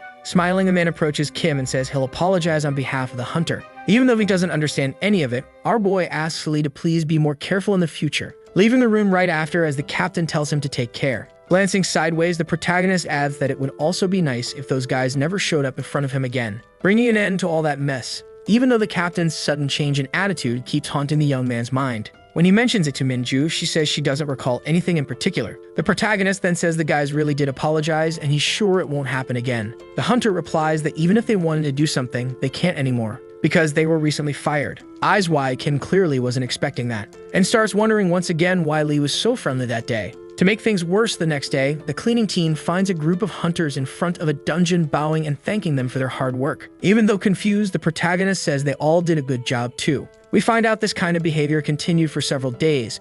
The hunters even left the dungeons organized. Intrigued and happy, Subyeon says she's still not used to it, while Park says they've finally been recognized. Sang then asks if that means they're cooler than the hunters, but the team leader tells him not to be so arrogant. The young woman approaches Kim and says she's happy he's with them, but that she's still worried. In his thoughts, our boy wonders what she means by him being with a team. So Yeon then says that the young man might end up getting in trouble because of them, since everyone's watching. Remembering what he did to the two hunters, the protagonist says it's fine if someone's angry with him. Smiling again, the girl agrees. After all, it's not like he did anything wrong. Sang jumps into the conversation and says he still doesn't get it, since the young man asked the director for a raise, stood up to the hunters, and now Team 1 from operations is keeping an eye on them, as if Kim were someone really important, someone even the higher-ups can't touch. The statement catches the protagonist off guard. Still, he just laughs, then asks them to stop fooling around and get back to work, while thinking there's no way his teammate is right. We return to Lee, who doesn't seem well at all. In his office, someone asks if it's true he's keeping an eye on the cleaning team,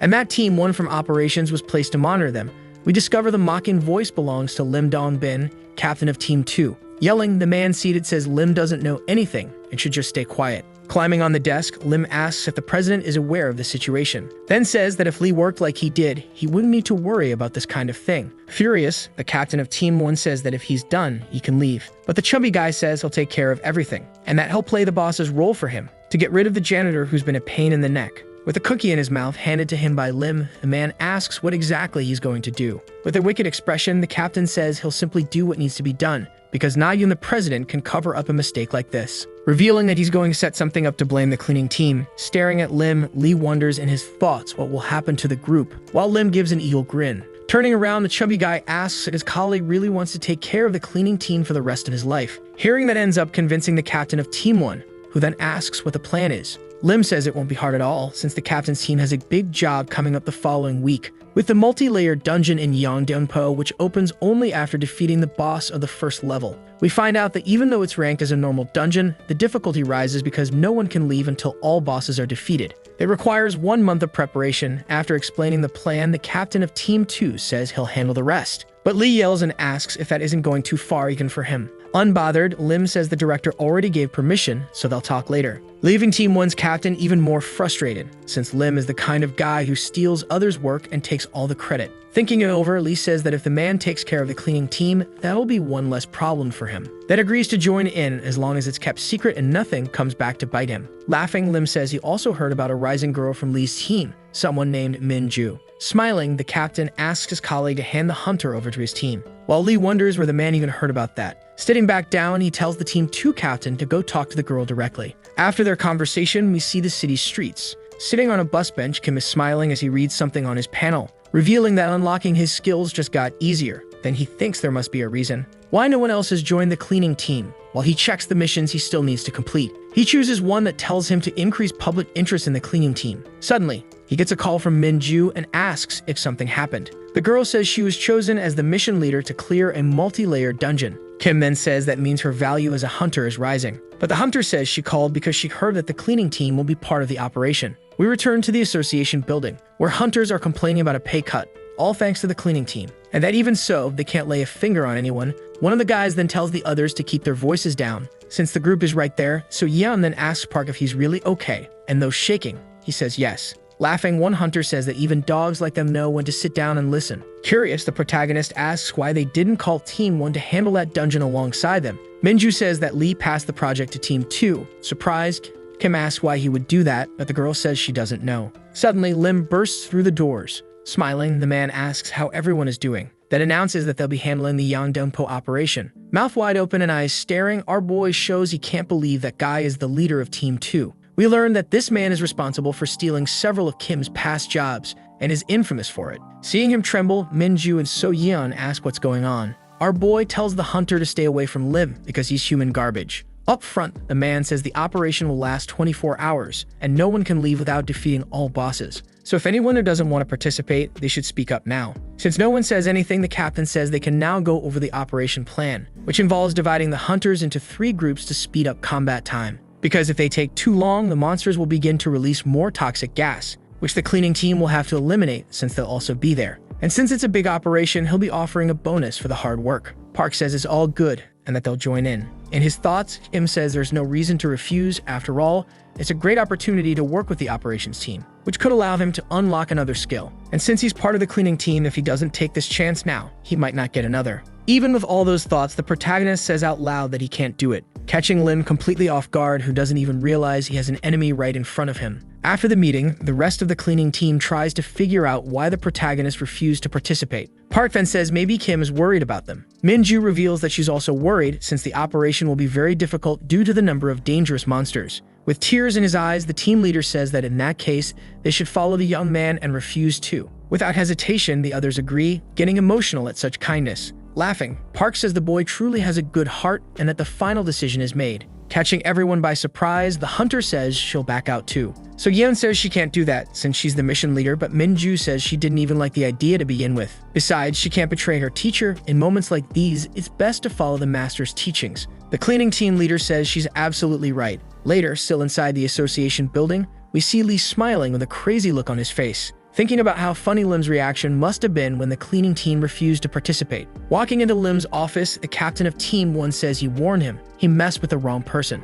Looking irritated, the other captain tells him to leave if he's done mocking him. Getting closer, Lee asks if it's true that Team 2 failed and that even Minju turned him down, and if now he's going to beg for help from a freelance hunter, which will cost at least 200 million won. Furious, Lim slams his hand on the table and says that's enough, then reveals that he'll use the director's authority to open a mandatory participation list. We find out those lists are used in emergency situations, and anyone who doesn't comply can even be expelled. With mirrored eyes, the captain of Team 2 asks how those clueless amateurs dared to provoke him. A few days later, word reaches the cleaning team and they find out their names are on the list. The day of the operation arrives, drawing a lot of media attention. Sang asks if they'll have to give interviews, while Park says he should have shaved, and So Yeon says she should have washed her hair. Kim walks up to Minju and asks if she's scared, based on the look on her face, when in fact she should look more confident, since when hunters get nervous, so do the citizens. Sweating nervously, the girl says everything will be fine. She's better in action. The protagonist then tells her to focus on clearing the dungeon instead of worrying about the cleaning team. The hunter says she understands, but that he should still keep the radio on.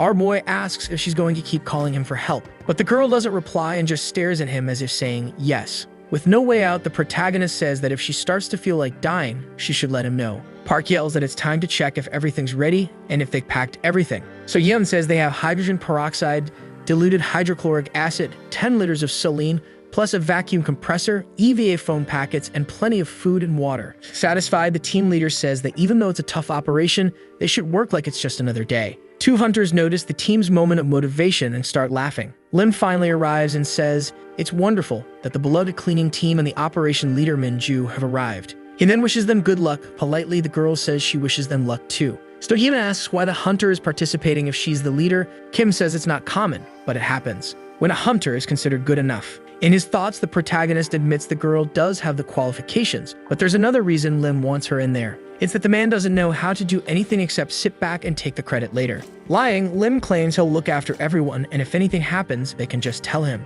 With her head down, Minju says she understands. Looking back, the man says the cleaning team should be careful too, and not slow the hunters down. Even angry, Kim says they'll do their best, while thinking to himself that he wants to see how long the man will keep this up. After the round of announcements, Lim says the hunter can now give the instructions. Standing in the middle of the group, Minju says that, as everyone knows, they'll be divided into teams A, B, and C. Team A will go in first, Team B second, and Team C third, advancing always in the same direction over and over again, without worrying too much about the cleaning team who already know how a dungeon works. So, if anything happens, they should just ask a member for help. Hearing that leaves the hunters stunned, as well as Kim, who wonders in his thoughts why Minju said that. Lim says the girl must be so nervous that she confused the cleaning team with the operations team. The young woman doesn't agree with him and simply says they need to double-check everything. Sometime later, we see everyone entering the site to begin cleaning the dungeon. A while after that, we see our beloved team in action, cleaning up all the mess and filth left behind by the hunters. So Yeon says she was a little scared at first, but now it all looks pretty easy. Sang then says he wishes he could see the hunters in action, saying it doesn't make sense for them to be kept away. Laughing, Park says that now that they've finished dissecting the monsters, they can start cleaning the rest. Since the gas can't be allowed to spread until the hunters finish the dungeon, the monster parts need to be bagged. We learn that normally the team burns the monster corpses, but for this operation, that won't be possible. So they'll place the monster pieces in vacuum bags filled with the chemical substance to help with decomposition. While working, Sang says it's super disgusting to do it like this, then asks when they'll have a snack. Park replies that it hasn't even been that long since they got in. Suddenly, Sudian shows up holding chocolate bars, asking who's hungry. Walking up to Kim, she asks if he wants one too, until she remembers he doesn't like to be interrupted while working. To her surprise, our boy says he wants a strawberry-flavored one. He eats right away while the young woman looks at him like he's a bunny eating a carrot. Smiling, Park says he feels much better now. In his thoughts, the protagonist says this is the team's first real mission, but since they're doing what they always do, they just have to act normal. And so 8 hours later, we find out that the hunters had it easy. The cleaning team had a different experience. After 10 hours inside, they started getting tired.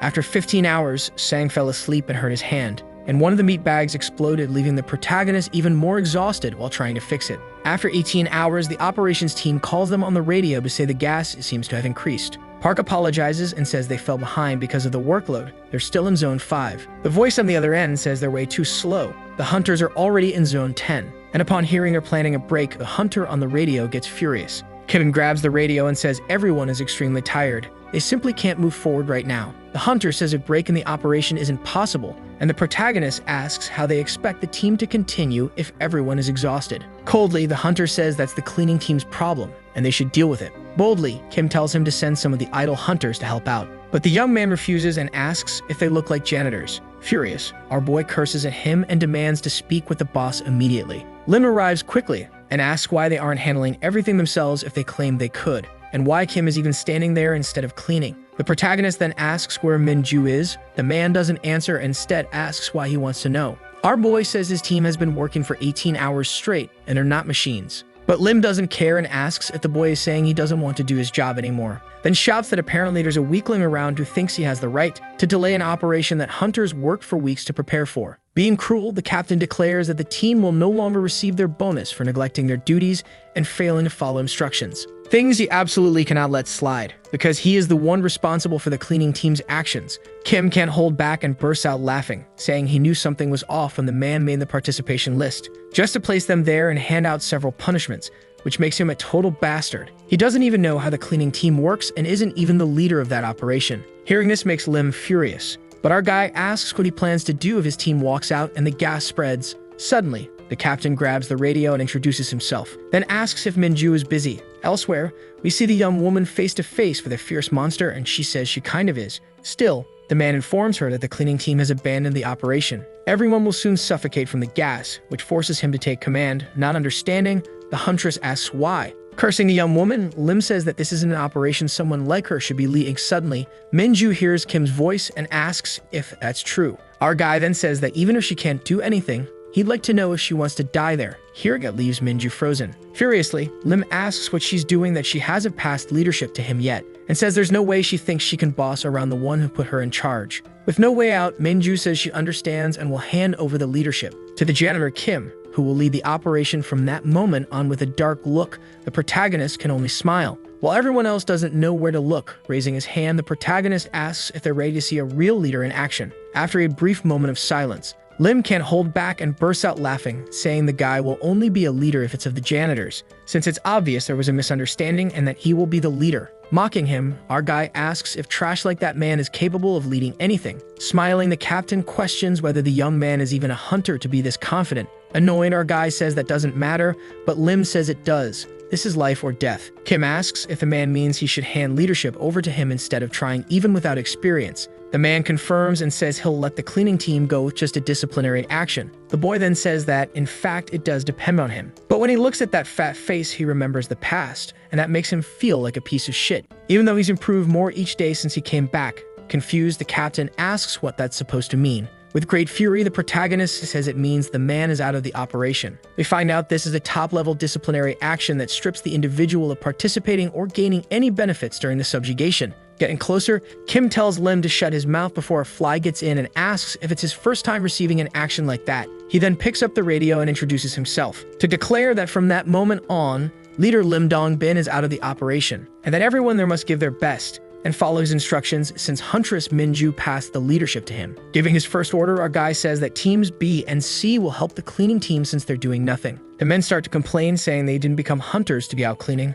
The protagonist then announces that from that moment, teams B and C are also out of the operation for lack of cooperation. Calling team A next to inform them that due to reduced personnel, everyone will need to put in more effort. Kim then asks if Minju is in Area 11. She confirms and reveals the monster there is very tough. To help, the protagonist says they should focus on forming a lineup with a guardian in front while a healer stays behind. That way, when the bear's immunity ends, it will likely leap at the guardian, tiring itself out. That's when everyone should attack. The huntress says she understands everything and will give it a try, then asks her teammates to follow the plan. The healer says he's buffing the monster while the guardian urges it to come at her. The huge bear starts roaring and leaps at the girl, who uses her power to defend herself. Minju appears at that moment and attacks with her sword, using her counterattack skill, then delivers a massive blow. The monster roars furiously again, putting Minju on high alert. Shortly after, the young woman informs Kim that Area 11 is clear, leaving the hunters from the other teams completely shocked.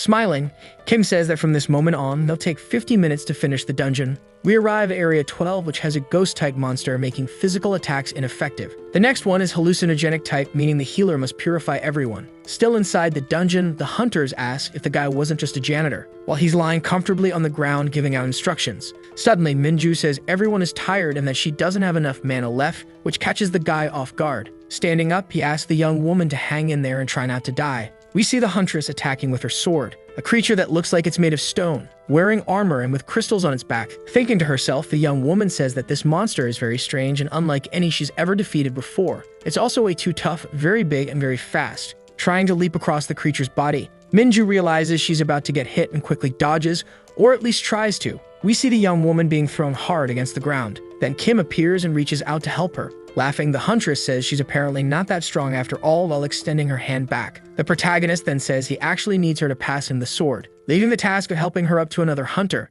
In his thoughts, while staring at the stone giant, our guy says of course there had to be a red-ranked monster there, which is just a bit of a pain to deal with. But since he unlocked the excessive immersion skill, which enhances the effect of any other skill the user activates, things won't be so hard. Our guy charges in with everything he's got, causing rocks to fly everywhere, while keeping a face like it's no big deal. Using the sword, he strikes a weak point on the monster, causing purple goo to ooze out and making the creature scream. Without hesitation, the protagonist lands another fierce blow to finish off that area once and for all. Even so, the monster proves to be truly resilient, forcing Kim to activate his piercing skill. Along with excessive immersion and counterattack, an explosion erupts and flames engulf the creature's body, which ends up blowing to several pieces. Shocked, the hunters ask who the hell this guy is, but Minju says he's just a janitor, and that everyone there needs to keep a secret, because money, honor, power, or being a hunter mean nothing to Kim. Is the only one who can work with his teammates wherever he wants. We find out that the news about what Lim did spread quickly through the media, leaving Seaman shouting.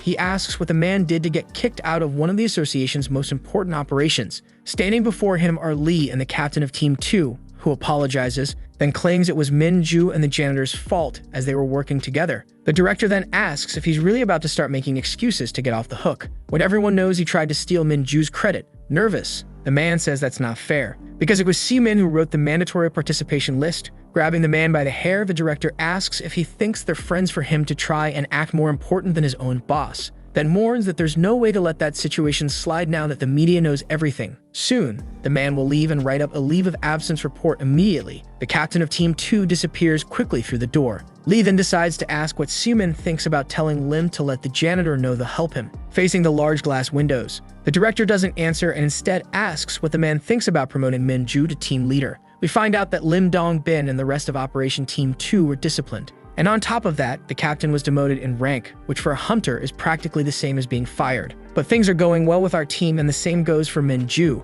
who is now a team leader. Receiving flowers from her friends, the young woman is overjoyed, and wiping away her tears, she thanks everyone for everything. So Yin asks if the young woman is crying, but she denies it, saying something just got in her eye. She adds that she should have talked to everyone first, but everything happens so fast. Sang says it's really cool that she's now at Lee's level, but Minju says it's not quite like that, due to the difference in experience. Seeing the office kind of empty, Kim says there's not much she can do with so many people gone. The huntress agrees, then reveals that 17 people left, practically more than half the team. Noticing that the young woman is doubting herself again, the protagonist tells her it's good to have a little more pride, while thinking to himself that he didn't become a team leader until he was 30. Minju then says it's all thanks to him. Turning around, the guy tells her never to say that in front of her own team, not even by accident, because that way no one will respect her as a leader, not to mention the fact that those people were expelled because of him. Suddenly, the hunters under her command walk into the room and are shocked to see the cleaning team. Quickly, everyone straightens up and bows, then introduces themselves, saying it's an honor to meet them. A boy approaches Kim and says he was amazing in the last operation, then asks that everyone treat them as if they were part of the cleaning team and to ask for help whenever needed. Everyone bursts into laughter, even the protagonist, who asks what's wrong with these kids. Minju says that from now on, no one's going to mess with her friends, so our guy can clean and relax all he wants. A little later, the huntress says it's almost time for someone to arrive. Kim asks who that would be, and the young woman says it's an assistant. The protagonist then says she really has become a respectable leader, revealing in his thoughts that a personal assistant is only given to operation team leaders. Suddenly, something catches our guy's attention. It's the memory that his full-time assistant used to be Lee I-young, the only one who was with him when everything happened. and the person he spent the most time with. Worried, the guy asks Minju the assistant's name, but she says she won't tell him. Downcast, the protagonist decides to let it go since he wouldn't have much to say to the woman who probably wouldn't even recognize him. The cleaning team then says goodbye to the huntress, who asks everyone to be careful. When Kim opens the door, he bumps into someone who is about to walk in. It's Song Hae-yeon, Minju's new assistant. With a dark look, the protagonist says, "I'm not Minju,"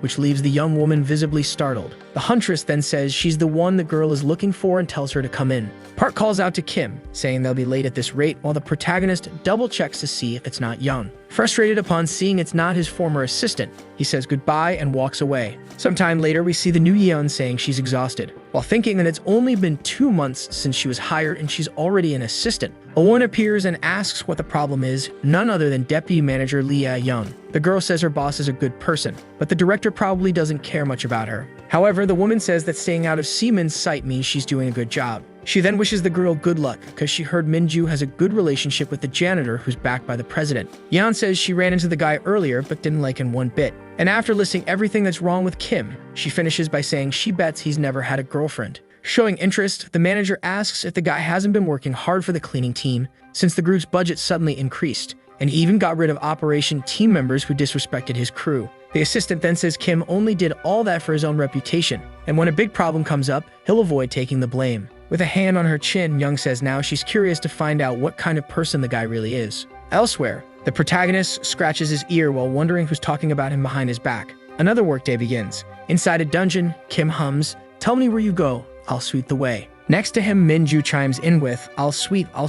Surprised, Kim asks if she shouldn't be working. She responds by asking if that's not what she's doing. Annoyed, the protagonist says her team members must be thrilled about this. Sure enough, the other hunters are behind the young woman asking how they should do the tasks. Laughing, Park says he'll teach them how it's done. So Yeon then asks if anyone wants to help her disinfect, while Sang says the work won't get done unless someone helps. Excited, the trio of hunters says to leave it to them, since Operation Team 2 and Cleaning Team 3 are now one and the same. Holding the broom, the protagonist decides to give up. Sometime later, he asks Minju what the real problem is. The young woman then says she's having trouble putting together the monthly operations plan. Our guy asks her to explain more. The huntress says they need to clear 50 dungeons that month but need at least 20 more people to do it. On top of that, she says they were told blue-grade dungeons won't count toward the quota. Kim says that's nonsense, since the Matrix distributes lower-class dungeons randomly, but for the association, all that matters is that the job gets done. He says you can clear those dungeons with 3 or 4 people and split the group into 3 teams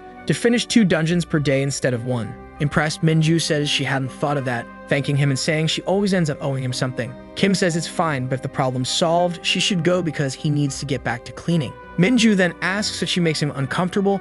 He says no, but the girl hiding back there does. Speaking softly, the huntress asks if he and his assistant already knew each other. Our guy denies it, saying the first time he saw the young woman was in the office the day before. Minju then says she thought they were exes. Shocked, the protagonist asks if she's trying to die. Yeon approaches and says the young woman needs to attend the general operations meeting soon. The huntress, however, says there's still plenty of time, so her assistant should go ahead and reserve a table somewhere. Happy, the assistant runs off, while Minju reveals she made that up because she needed to talk to Kim. She then asks if he knows anyone on the support team. When he says no, he asks why. The huntress reveals that someone from the support team called saying they wanted to meet him, but Yeon must not find out. Thinking to himself, the protagonist wonders if it's because he dismantled Operation Team 2. Stepping away, our guy asks Minju to let the person know he'll meet them when he's free. After the cleaning is done, Minju announces she'll treat everyone to lunch to celebrate her promotion. And just like that, the next day arrives. We see a little boy inside a dungeon looking for his brother. Someone then says they're right over there. As he gets closer, the child can't see clearly and asks if it's really his brother. Crawling on the ground, a monster asks for help. Frightened, the boy asks if he's okay. But unfortunately, the creature is already way too close, and apparently very, very hungry. Desperate, the little boy starts to cry and scream. We cut to the association building, where the latest news says that around 12:30, a middle school boy entered a dungeon by accident and was attacked by a monster. Luckily, the injuries weren't serious. The problem is that witnesses reported there were no barriers protecting the dungeon entrance. Face-to-face with Seaman, Minju says dungeons should never be accessible to the public. Furious, the man says everyone knows that and asks why she didn't set up the barriers. We find out the group found the boy as they were leaving and it was a close call. Slamming his hand on the table, the director demands to know how this happened and who the idiot was that made the mistake. Stepping forward, Kim says it was his fault. He forgot to put up the barrier when he left to eat. Puzzled, the huntress says she's sure she saw him place the protection. The protagonist then tells her to lower her voice since they're in front of the director. A little calmer, the man asks if this was a mistake by the cleaning team, but Kim says no, insisting that the fault is his alone. Si-min then asks what he gains by taking all the blame. The protagonist says nothing, and that he's just telling the truth, and that he'll make sure to take responsibility for his mistake personally the next day. Si-min says he understands and informs him that the hearing is scheduled for 9 a.m. But with an incident like that, the guy won't escape disciplinary action, so everyone can leave now. Outside the room, Minju starts trembling and asks what the protagonist thinks he's doing, because she saw him set up the barrier with her own eyes. Doing all that just to protect the cleaning team is ridiculous. Besides, even without the barrier, a child wouldn't just wander into a dungeon that was supposed to be cleared, which means someone set this up, so the guy doesn't need to take the blame for something he didn't do. Kim simply replies with a "so what," because even if it was a setup, there's no way to make the real culprit confess in such a short time, especially since they're not dealing with ordinary people. There's no way to find evidence before the hearing. Walking away, the protagonist reveals that he knows it was a setup because Vega wouldn't appear in that dungeon and he himself had been attacked, but none of that matters now. After all, he's about to unlock another skill. Kim Minju doesn't think the protagonist did the right thing. It makes no sense for a child to enter a dungeon by accident, especially since the dungeon would disappear after 30 minutes.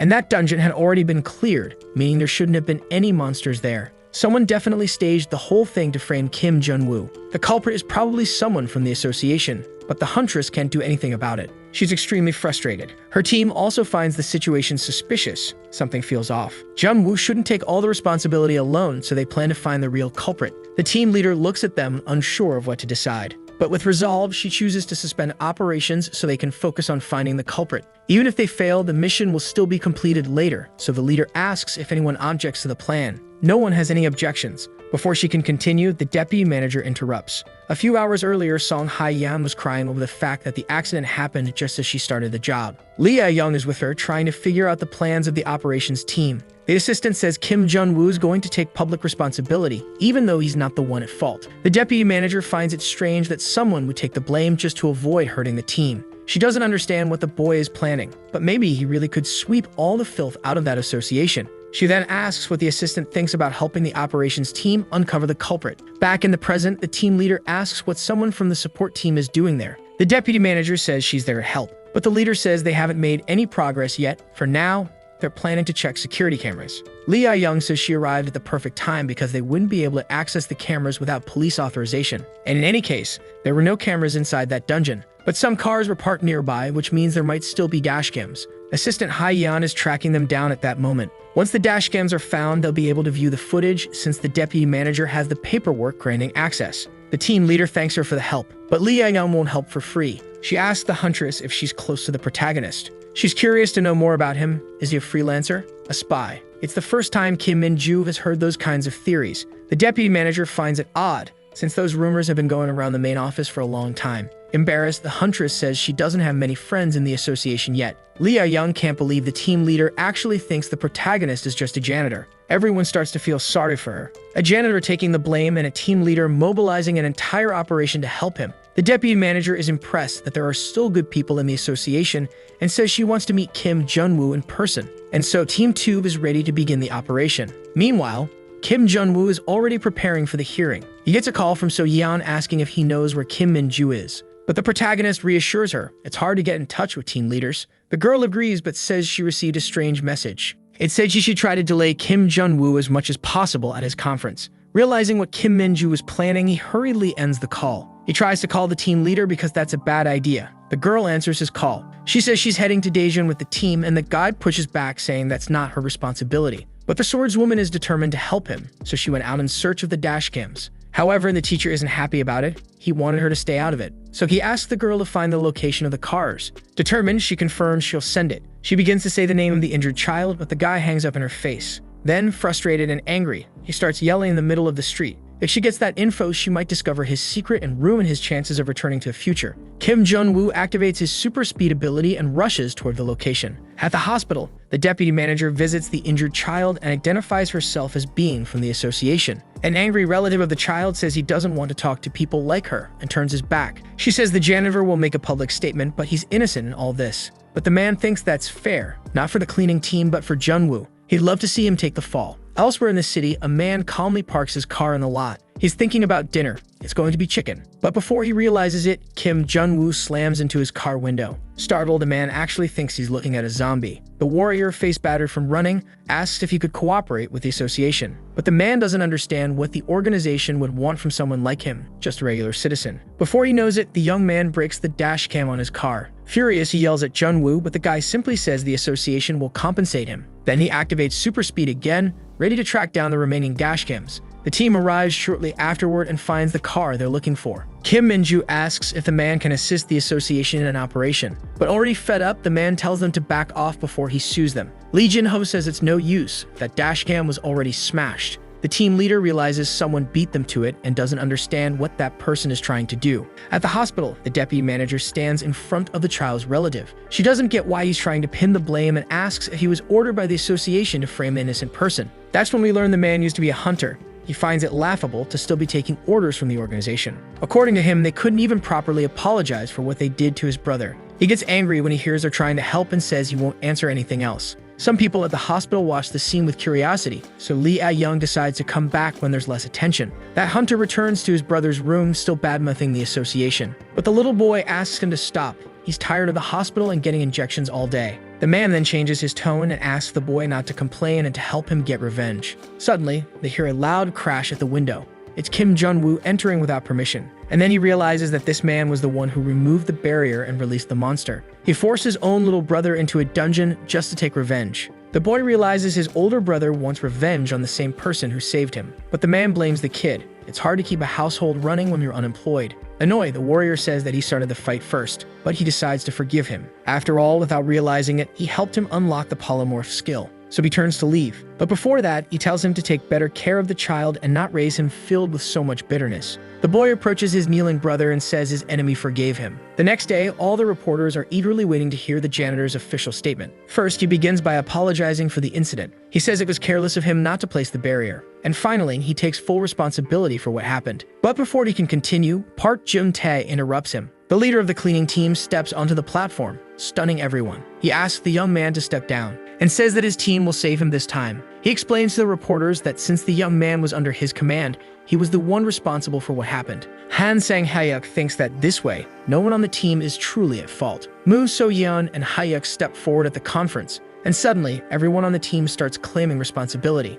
But Kim Jun-woo isn't grateful. In fact, he's quite annoyed that they're interfering with his plans. One of the reporters asks if the whole incident was caused by the cleaning team, but the team insists on blaming themselves, not the group as a whole. Ju-woo yells for all of them to shut up. He asks the journalist to write that the fault is his and his alone. Then Kim Min-ju appears and says the injured child has something to say. The boy says that he entered the dungeon on his own and by his own choice, and apologizes for doing so. The audience watches the scene in confusion. The team leader says the cleaning team is innocent. Her brother, watching from a distance, says that no one will believe the kid. The deputy manager is there and says the boy did everything he could to cover for his brother's actions. The young man blames himself for making the boy go through this situation. He decides to turn himself in and heads toward the conference. The child watches his brother approach and we see a flashback. They're both at their father's funeral and the older brother promises to take responsibility for him. Back at the conference, the boy panics when he sees his brother confessing. He asks if the man is going to jail and he replies that he needs to pay for his crime. The child cries upon realizing his brother will be imprisoned because of him. But the young man reassures him, saying he'll be back sooner than expected. He also advises him to eat well and respect his classmates while he's gone. The boy asks him to take care of himself too. And the team continues to blame themselves for what happened, making Kim Min-ju even more irritated. The first ability obtained was super speed. The second was Hellfire. The third was excessive immersion. And the last one, polymorph. The next day, the protagonist realizes he managed to unlock all four. He truly believes the team ruined everything the day before. After that scene, people became even more interested in the story. It's hard to believe all it took was a single media appearance for the public to start paying attention to the cleaning team. He asks Min-ju what the purpose of being there is. The team leader introduces the deputy manager to the young man, who says it's a pleasure to meet him. She introduces herself, but our protagonist doesn't understand why she's doing that. Then he remembers. That woman is Lee Ah-young, his former assistant. The manager holds out her hand, waiting for a polite handshake. He looks at her, slightly thrown off by how human she seems now. So different from her personality in the future. To him, that woman is a suspect in his murder, so he knows he must be careful with her. They shake hands while the woman begins to praise him, saying she's heard a lot about him. The deputy manager sits down and says he's not as charismatic as she expected. He asks if he was supposed to be, and the woman laughs. She has something to tell him. Lee Young asks how far he wants to go in life. The warrior doesn't understand the question, so she asks again, how high does he want to climb in the association? She says it's possible to reach even the position of Director General Mitchell So. She mentions that she wants to see the organization grow, and even though she values hierarchy, it's not exactly her thing. Things between the cleaning and support teams are the same. Both are treated poorly. When she saw him break those standards and stand up to leadership, she became interested in him as someone capable of bringing change. She and the support team are determined to help him achieve his goals and rise through the ranks. The two agree that they're talking about the same thing with shared interests. The team leader, sitting between them, realizes both have strong personalities. The deputy manager doesn't know the protagonist's exact plans, but is sure he must have a few tricks up his sleeve. Kim Minju interrupts and asks if Lee Young is sure she has the approval of everyone on the support team. But she confidently says yes. She has many fans on that team. Whether it's through equipment or careful attention, they can support him. She's confident in her proposal, and the young man can see it. Her father is an executive member of the association. Because of Dusik Lee, that woman was able to become a manager at such a young age, and the two of them worked together to build a solid organization. But that didn't last for long. Her father was fired and stripped of his position. As a result, Lee Young lost her authority over the support team. She then began working as his secretary, and that made her become a cold person. But at that moment, back in the past, our protagonist wonders if all of that was part of Dusik Lee's plan, and whether that would lead to the disbandment of the cleaning and operations team. That's why he thanks her for the offer, but declines it. The deputy manager asks why, since he needs her and the help she's offering. He says he doesn't need anyone's help, which leads the woman to call him egocentric. The protagonist realizes that trusting her is too risky, so he says he doesn't have many reasons to refuse the offer, yet he leaves the place. When he returns to the cleaning team, he is warmly welcomed. The team captain says that Han Sang-hyuk has taken a few days off. The protagonist asks if he got sick, but Park Jun-tae says the young man is accompanying his sister, who came to visit Korea. His sister works for the International Association and is the only family he has. He remembers his colleague and says he's going to be quite busy having to deal with someone from the association. So that weekend, it'll be just the rest of them working. At first, they start cleaning the acid solution spill on the floor. Now tired, they ask each other whether they had managed to finish cleaning all that material. But someone is following them around. It's Sang-shin Koo, a journalism student interested in telling the story of the cleaning team. He explains that headquarters allowed him to do that research. But none of the team understands why there's so much interest. Sang-shin says that after what happened, the world wants to know more about their team. Many speak well of them, others criticize them, but no one truly understands their work. That's why he's so determined to write a special article about them. Talking among themselves, they're not thrilled by the idea, but don't see much of a problem either. Park Jun-tae worries the article might push the public even further away, and the protagonist agrees. But the warrior has a question and asks the journalist if the article could attract more candidates to the job. However, the man isn't sure the article alone will be enough to do that. Then Kim Joo-woo asks him to make the job look like the easiest in the world in the article.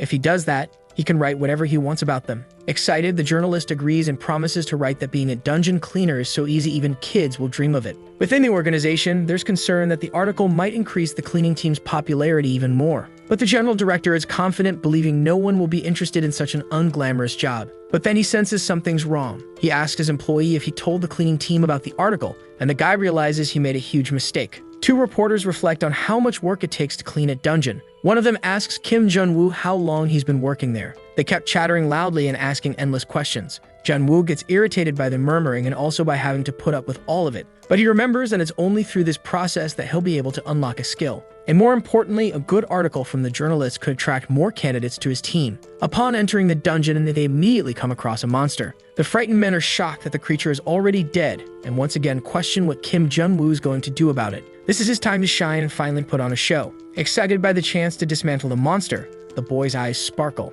Without thinking, he thrusts his sword into the belly of the fallen beast and invites one of the guys to feel the thrill. The big bear finally appears defeated on the ground and then completely torn apart like a teddy bear. One of the men is stunned with the creature's bodily fluids all over his face. Sang-shin leans back, even more frightened by what he saw. Now the rest of the cleaning team stares at him with intense, threatening looks, warning that he should be more careful. Scared, the guy simply faints. The others are surprised and try to help him. Meanwhile, Kim Jun-woo reflects on changing the impression everyone had of him. One of the reporters is astonished by the intense work of the cleaning team, which has no reinforcements and needs to clean multiple dungeons a day. He can hardly believe that even with exhaustion and deprivation, they still enjoy the job. Realizing that might sound very negative in the article, the cleaner tries to quickly think of what could be appealing about this work. His colleague then remembers it's payday, and at that moment he thinks money is the only thing that could attract people to a job like this. After all, even if the job isn't great, if you offer a huge amount of money, a lot of people will be interested, especially once they find out there's a bonus. He checks his account to see how much he got paid and is disappointed to discover it's a pittance compared to what he used to earn as a hunter.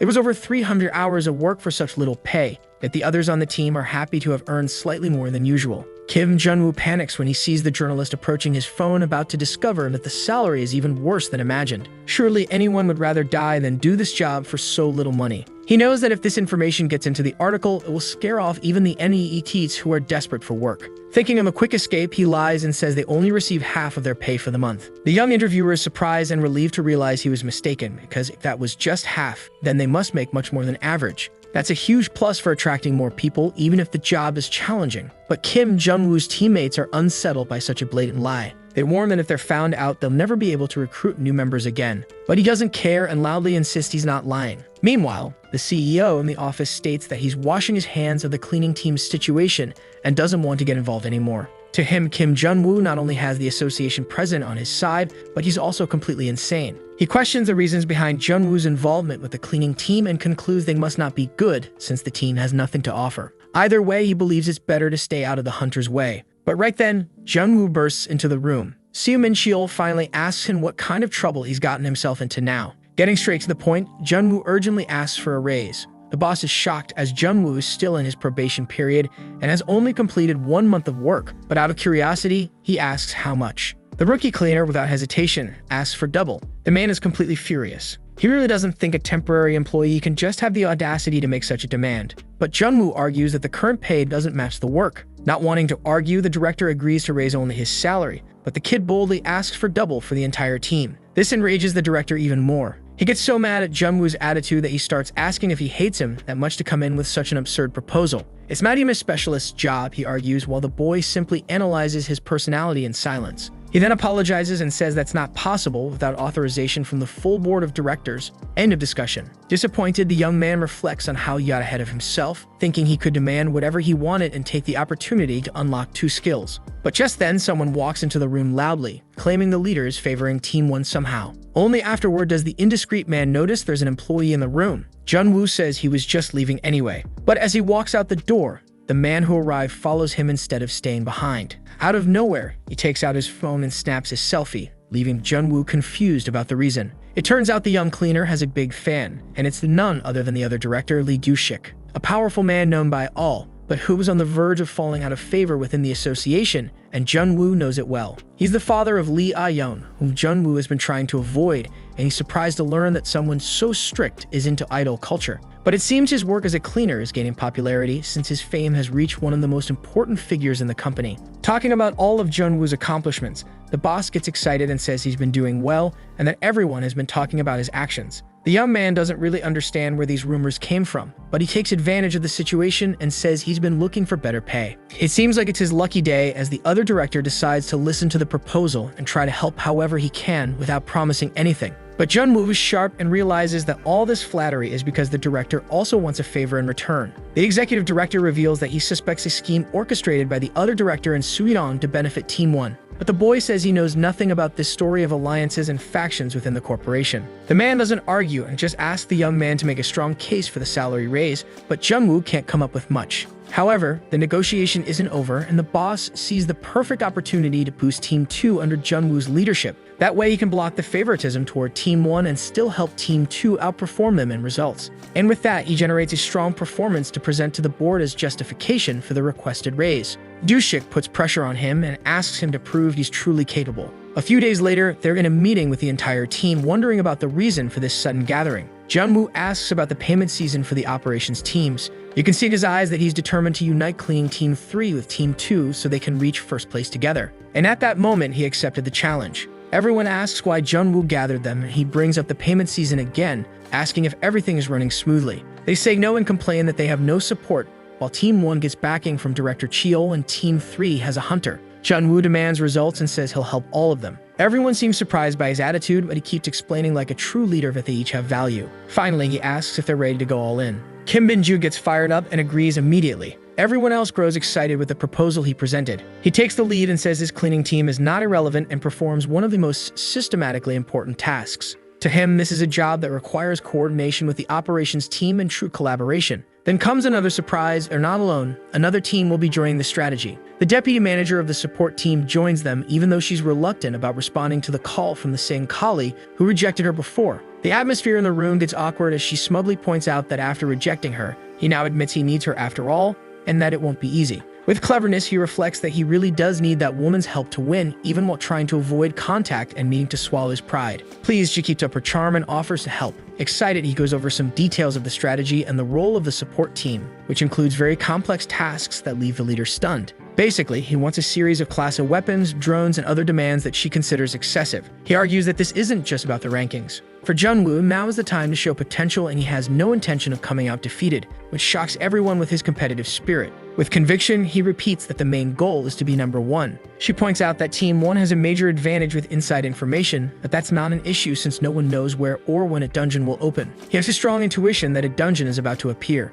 Suddenly, one of the twins reveals himself in the room, leaving everyone surprised by his presence. He questions how the cleaning team is supposed to lead an operation like this. Everyone seems to reflect on the fact that he might have a point. A loud crash interrupts their doubtful thoughts. A dungeon has just appeared, exactly as Jun predicted. The moment has come, and anyone who wants to back out should leave now or go all the way with them. Equipment is required for the support team as Ah-young begins to prepare. Taking charge of the control room, she begins doing her part by supplying gear and weapons. Trying to speed up the process, she gets irritated with one of her team members who suggests they stop producing the tools. Knowing that a delay could ruin everything, she pressures the employee to request more materials. Frustrated and with her competitive spirit more alive than ever, she lets out a scream. Her assistant shows concern, especially because Team 1 will definitely show up. Unbothered, she can't wait to crush Director Cheol and the leader of Team 1. Explosions are happening everywhere. A massive skull emerges in the dungeon and many other skeletons pour out from inside it. The battle begins with the leader of Team 2 taking the lead. She lands precise strikes, wielding her sword with great skill.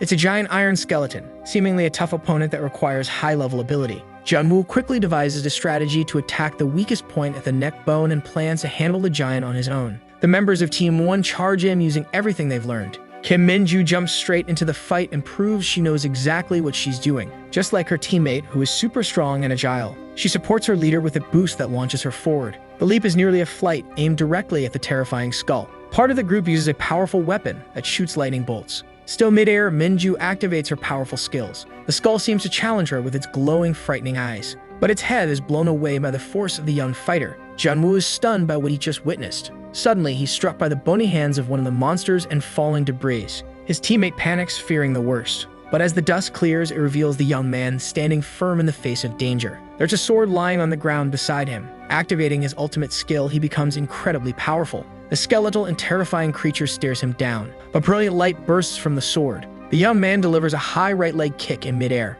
The power radiating from him is unbelievable, far too strong. It's the signal for his teammate from the cleaning crew to carry out their plan. Excited, Park makes a dramatic entrance, hanging from a drone, causing secondhand embarrassment. Carrying an ultra-tech cutter, he saws through parts of the skeleton bones. The cleaner is amazed by the precision of the weapon and decides he wants to keep it forever. But that won't be possible. Back in the control room, Ah-young is in a frantic rhythm and announces the opening of another dungeon in Suikodan. Everyone is satisfied with the success of the first mission and confident that at this pace, claiming first place won't be difficult. However, Team 1 is already feeling the pressure from Team 2's sudden rise. The results are shared with Director Cheol, and they're anything but promising, predicting a crushing victory for Team 2. Once again, the boss explodes in anger of the bold cleaner Kim Junwoo. Frustrated, he tells his team to use every skill they have and do something instead of just standing around watching. Everyone on Team 1 is exhausted but continues receiving shouted orders from their leader. Meanwhile, Kim Junwoo keeps leading his team with determination, saying they need to strike that monster quickly,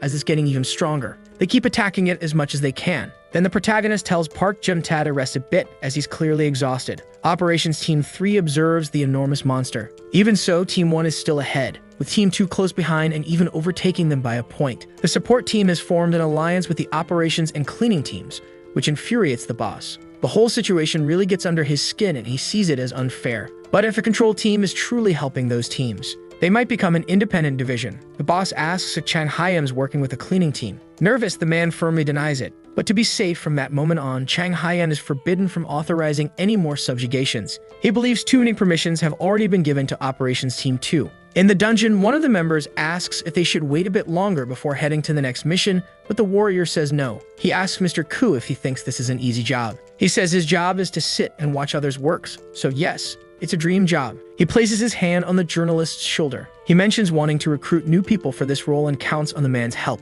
Mr. Ku thinks to himself that the guy should have just said that from the beginning. The manager of the support team says something urgent happened and they need to withdraw. Team 1 secured priority for all the dungeons. Mikhail's son was responsible for that. Now Team 1 has far more subjugations and is in the lead. They're making the cleaning team do all the heavy lifting. And now only 3 dungeons remain. And they don't know what to do, because if they lose, they'll no longer have a chance at the salary increase or at having the article published. At that moment, Team 1 had probably gotten even further ahead. The problem is that there are too many dungeons that need cleaning, but they have to keep going. Otherwise, the dungeons will remain infested. Our protagonist isn't worried about himself, but about his team. So he decides to call in the support and operations teams. He remarks that Michael So is an idiot. The jerk doesn't understand how that team could handle the job, so he considers them ungrateful. He asks the leader of the control team to step forward, but the deputy manager shows up without even being called. The boss says he warned her not to bother him. However, the woman says she's there to report something that happened. The leader asks if she really has the nerve to speak like that to her superior, but we all think that's nonsense. He says she knew very well the danger that uncleaned dungeons could cause.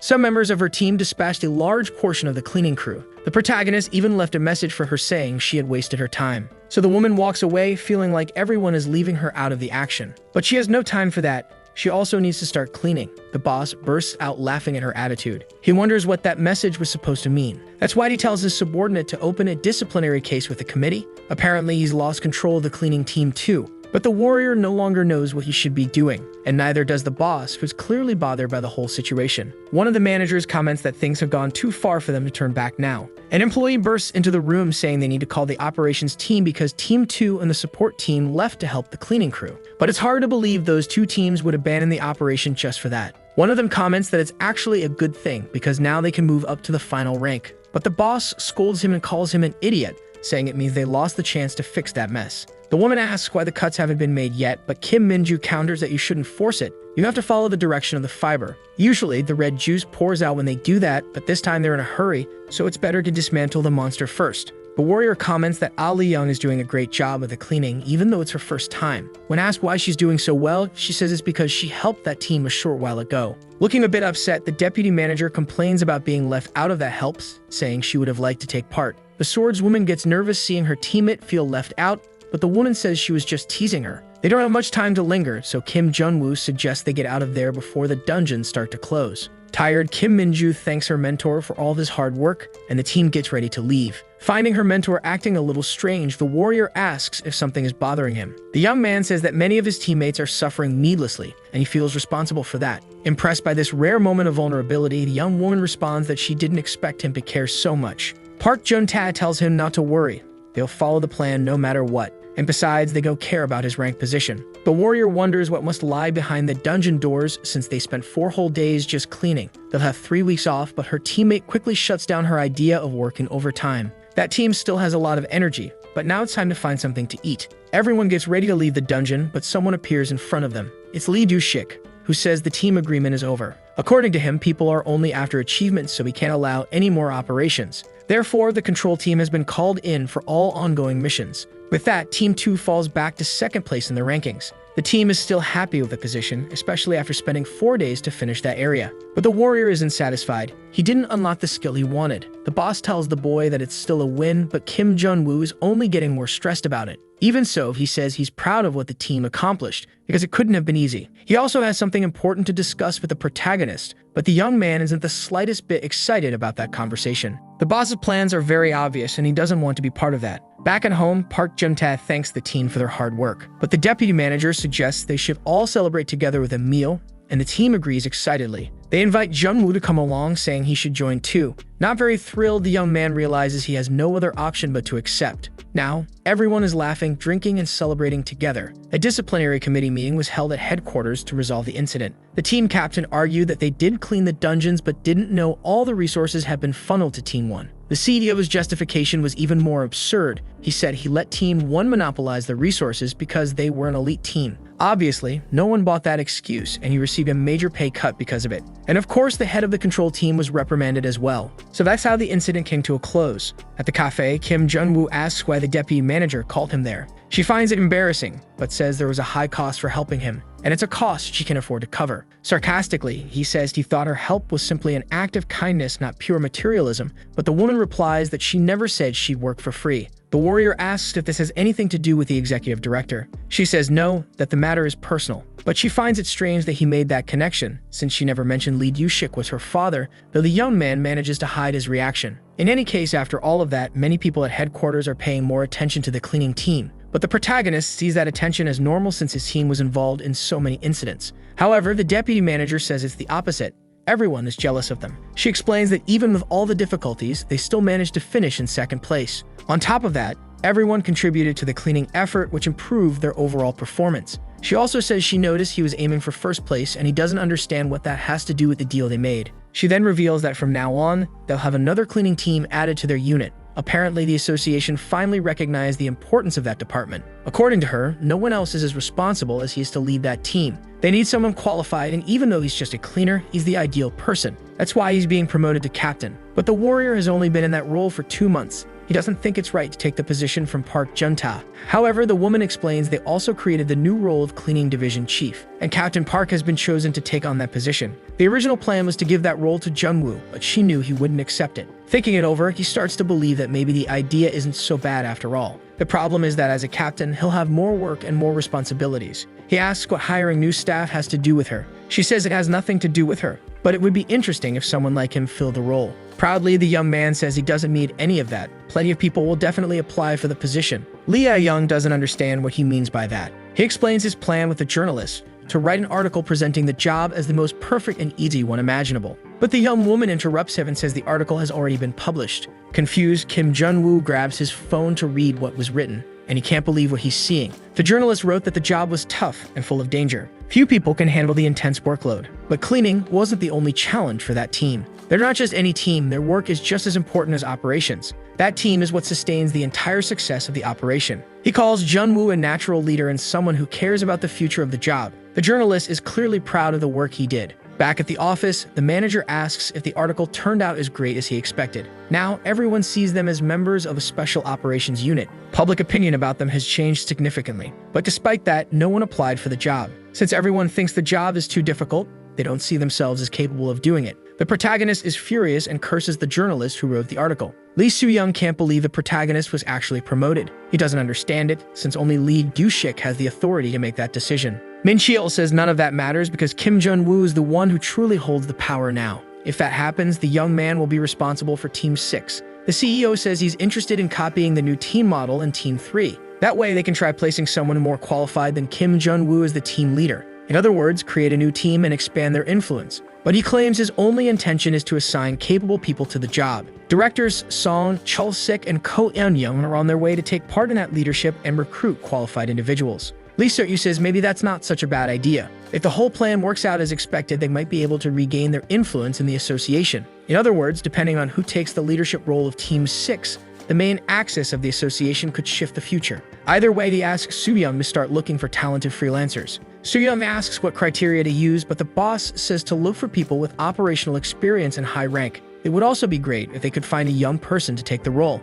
They can't afford to lose a single battle. The protagonist is sipping his tea while resting. He asks what Kim Min-ju is thinking. He worries that because he became the leader so quickly, his team might hate him, but his friend doesn't agree with that. To him, everyone in the organization is like that. The young woman asks how recruiting new team members has gone. But of course, the protagonist hasn't done that and doesn't want to. He doesn't know what to do since he doesn't know anyone, and the girl thinks about how lonely he seems. Kim Jun-woo isn't motivated for any of it and doesn't think it's something to worry about. His friend asks what criteria he would use to fill the positions. He says someone obedient and cheerful would be ideal. Then he asks what criteria she would choose. She thinks of someone with a sense of justice and who cares about their team. Suddenly, a man comes in looking for Kim Jun-woo. The warrior asks who the person is. That's Paeun Chang-hyun, leader of the control team. Both wonder what someone in that role wants to discuss with them. Agitated, he says the young man has to lead cleaning Team 6. He says the directors are planning to place someone on their side in that team. Clearly desperate, Chang Hyun says he came looking for help because he can't deal with Min Cheol anymore. Now many people in the association are interested in Team 6. Everyone is looking for someone like Kim Jun-woo to take that position. But the young man finds it strange that someone would be interested in the cleaning team instead of the operations team. The employee shows him a list of skilled individuals from various guilds and asks for his help in choosing the best. But the warrior is confused, first by the enormous stack of paperwork and then by Chang Han's request. The man warns that he could be overtaken by a new team, even after becoming a leader. Our protagonist isn't sure what decision to make and asks why the employee cares so much. He starts talking about having too many teams to manage, but Kim Jun-woo cuts him off. Still, the man goes on and says that no team would want to be under Kim Jun-woo's command. The protagonist tells him to stop talking, because he just had a great idea. This now seems like a tempting offer. The employee's eyes widen when he realizes the protagonist accepted. He says he's excited for the team leader to be part of that cooperation. Kim Jun-woo asks for the full candidate list, now determined that this is a new opportunity. In another scene, we see a boy complaining about the smell of garbage on the floor. He's startled to see his sister sitting on the couch. He tells her to get out of there and asks what she's doing. The young woman points her phone at him and says she read an interesting article about his cleaning team. He realizes his sister is planning to join the team as well. That's Han Yubin, and she sees no problem with the job after all. Her brother has been telling her to find work for a while. Thinking about the requirement to unlock his next skill, Kim concludes that the task will be very simple. He just needs to maintain a workload intensity that matches the salary and have an appropriate work environment. However, the problem is that the cleaning team has neither of those, yet their job satisfaction rate is at 18%. The protagonist hopes that sooner or later the workload intensity will decrease when a new team is formed, and a proper work environment can be created by someone who knows the job and quickly understands the cleaning crew, being exactly the kind of person the new group needs most. Standing in front of our boy, the man with the scar on his mouth stares at him firmly. He then says he heard about the situation in the association and the formation of a new cleaning team. Since he's been unemployed ever since leaving his guild, he'd like to do the kid a favor by joining the team. After taking a sip of his coffee, Kim says that actually the man should be begging to join if he wants his name on the list, instead of bragging about being a former vice leader of a guild. Furious, Taewon asks if the protagonist knows who he's talking to, and says he'll regret that attitude, but the boy replies that he's already regretting it. As the man walks out, the young man wonders who this guy thinks he is to act so arrogant for being just a rank A. We find out the other interviews didn't go much differently. All the candidates were just fools who thought they were competent and acted like they were doing a favor. Holding all the files in his hands, Kim wonders how Payan even bothered to make such a useless list. Suddenly, Young calls to thank the young man for finding a good candidate, which confuses him. She then explains that a young woman named Yubin Han is waiting to meet with him. So the protagonist needs to hurry and get there as soon as possible. Arriving at the designated place, the red-haired girl introduces herself. Kim stares at her with an expression like he has no idea who she is. Next to him, Young asks where the boy finds people like this, but he has no clue what she's talking about. Hands on her hips, the candidate says she expected someone more charismatic. The protagonist replies that they can proceed with the interview. Once seated, he asks what made her want to join the cleaning team. Yubin says the job suits her. Kim disagrees. The girl then explains that her hunter status was revoked when she was fired. So now, since she has no abilities or anything left, she thought of applying for the position. The protagonist then asks if she has any knowledge of the cleaning team's duties. Yubin says yes and asks why he didn't ask about the reason she got fired. The boy says he doesn't care about that. The girl then says that all the cleaning teams in the US ever did was clean up dungeon byproducts, which makes the protagonist realize she actually knows something. But out of nowhere, the former hunter says she knows that the cleaning teams in Korea coordinate and lead operations. Eyes wide, Kim wonders what on earth she's talking about. He decides to ask if she came there just because of the article published about him and his team. When she confirms, he tells her she's mistaken. The Korean cleaning team is no different from the ones in the US. With a small laugh, Yubin says she knew he'd say that. Curious, the protagonist asks what she means. Nervously, the girl says that when she joined the American branch, they told her the same thing. But she knew it was all bait to weed out idiots who were just trying to sneak into the strategy team. Looking at the girl's file, Kim thinks she might be crazy, but she has excellent qualities. She's a former hunter from the International Association and belonged to an upper tier of the Berserker class. The only problem is that she has nothing in common with his cleaning team members, even if she doesn't have the inflated ego the other candidates had. The protagonist then concludes that she's extremely talented, but not for this kind of work, so he has no choice but to reject her. Suddenly, he remembers Park saying that Sang's sister was a hunter for the International Association. When he asks Yubin about this, she panics and begs him not to say anything about her interview. That confirmation excites our boy, because if her brother is part of the team, she wouldn't dare disrespect the cleaning crew's work. Out of nowhere, Sang bursts into the room yelling that he told his sister not to come there since she doesn't even clean her own house. Shouting, Yubin says it was he who told her to go out and find a job. Furious, he says it wasn't supposed to be in the same place as his. All the while, Kim watches the scene blankly, thinking maybe he was wrong to assume this would be a good idea. Sometime later at the association building, we see the protagonist gathered with two other people for the interview. One is the HR team leader, and the other is the general director of the association. Thinking to himself, the young man notes that at first they probably wouldn't have offered him a seat at the table. But Young said it made no sense to recruit for the cleaning team without including a member of the cleaning team. Looking at the candidates, he realizes that they are all overqualified for the job, ranging from a vice leader of a guild to a former strategy team leader and a former hunter from the International Association, who ultimately became his favorite candidate because of her previous position. The HR team leader informs everyone that she will begin the interview with a few questions, then asks how they would deal with a situation where an unbeatable monster appears. Woo-Yuk starts and says that unless it was a dungeon with multiple zones, he would abandon the operation. To form a plan, Chulsik says he would proceed with the subjugation after requesting support from the control team. Tawon says that stopping the operation and continuing the subjugation with another team would be the best course of action. Thinking to himself, Kim says that actually, that's a perfect answer. Then it's Yubin's turn to say what she would do. Staring at the young woman, the general director assumes she must be the protagonist's candidate, while the HR team leader reflects on the girl being the former hunter from the International Association. Yubin then begins by saying that if she realized in the middle of the subjugation that the monster was unbeatable, she would conclude that the operation had already failed. Then she would rather eliminate herself than be embarrassed trying to fight. Her answer leaves everyone in complete silence. Thinking to himself, our boy admits he really did choose a crazy person as his candidate. Meanwhile, far away, Young Minju and So Yeon are enjoying some free time after the report season. Curious, the cleaner asks the short-haired woman if it's true that all the candidates are former hunters. She confirms, but says the idea is to replicate Kim's team. Minju says that in that case, they're underestimating the guy because that's not something you can just pull off easily. Picking up her tea, Young says that actually the higher-ups just like copying whatever's trending to get attention, and that she can already imagine the candidates they brought just to pretend the cleaning team is theirs. The hunter then says she thought the cleaning team was finally getting the recognition it deserves. Looking concerned, the woman says they better hope Kim's candidate wins. Hearing this makes the other two curious to know who the protagonist chose. Without giving details, Young says she doesn't know much about the girl, only that she seems like an interesting candidate. We return to the interview. Someone asks the young woman what else needs to be done during an operation besides killing monsters. Shrugging, Yubin asks if the person is referring to equipment, clearly thinking the question is stupid. Crossing her arms, the young woman asks if performance is considered more important than protecting people in the Korean Association. Quite embarrassed, Kim wonders how the girl even got into the American branch, then states that he wouldn't mind if she failed the interview if Tawon didn't end up being the strongest candidate. Because if the goal is to improve job satisfaction on the cleaning team, the man would be the worst choice. Suddenly, a realization hits our boy, and he starts wondering why not just reject all of them in that case. The HR team leader asks if the protagonist has any more questions. Kim then asks how many pieces a centipede-type monster should be cut into. The woman says that's not an appropriate question, but our boy argues that his question makes sense because it involves a cleaning team task. All the candidates stay silent, and the young man concludes that none of them know the answer, deciding to move on to the next question, which is about the most effective cleaning method for removing monster slime and human strawberry juice from walls. When challenged, the protagonist slams his hand on the table and says those are basic concepts any of them should know, and that even without knowing the opinions of the other interviewers as far as he's concerned, they all failed. Sometime later, when the sun was already setting, Tawon approaches and asks if all that discussion was really for nothing. Our boy then says he may not be completely satisfied with his candidate, but she's definitely better than him. Smiling, the man says the boy only ruined the interview because things weren't going his way, but that in any case, the girl will never pass the interview. Thinking to himself, Kim wonders why the former guild leader is so confident, concluding there must be something wrong. Suddenly, seeing Yumin beside him, he jumps in surprise.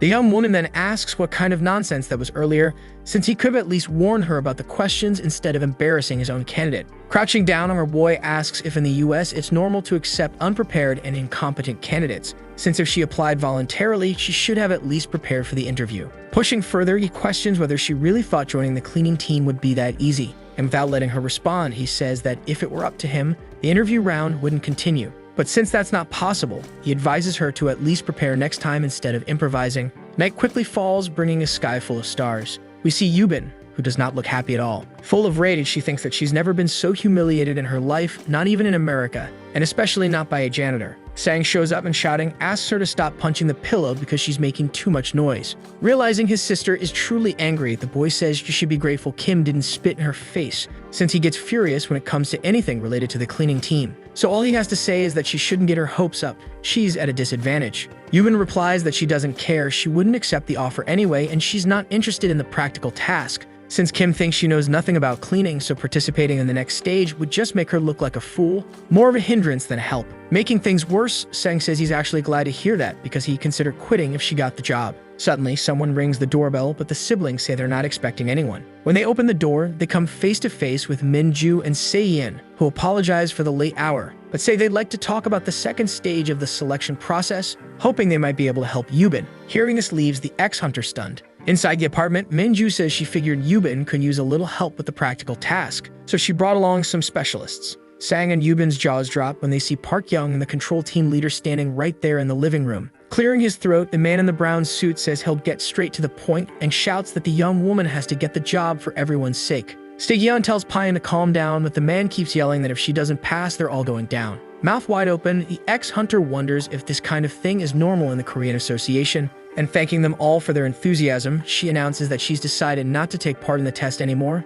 leaving the guests in complete despair. 1 week later, the day of the practical interview arrives. Standing beside Yubin, Kim says he's surprised to see her there. She asks why he expected her not to show up, and why he chose her as a candidate if he thinks she's incapable of anything. Glancing at her out of the corner of his eye, the protagonist wonders where all this confidence is coming from and why she has dark circles under her eyes. He then says that even if she prepared, none of it will matter. Yubin replies that she's there to earn an apology for being insulted last time. But the boy says he has no intention of apologizing, just for telling the truth, so she should keep dreaming. Smiling, the ex-hunter says she's looking forward to seeing whether that's really true. Annoyed, the protagonist asks what's with that attitude and if everyone in America is like that. The girl simply says that thanks to him, she had a tough week because of her teammates. Kim wonders what his candidate is even talking about, but the general director orders everyone to gather. He then announces that the practical task will take place inside a real dungeon and that the candidates will be accompanied by their evaluators. Because of that, they'll face a variety of problems, and their performance will be assessed based on how they handle each situation. One of the guys asks if the dungeon has already been cleared,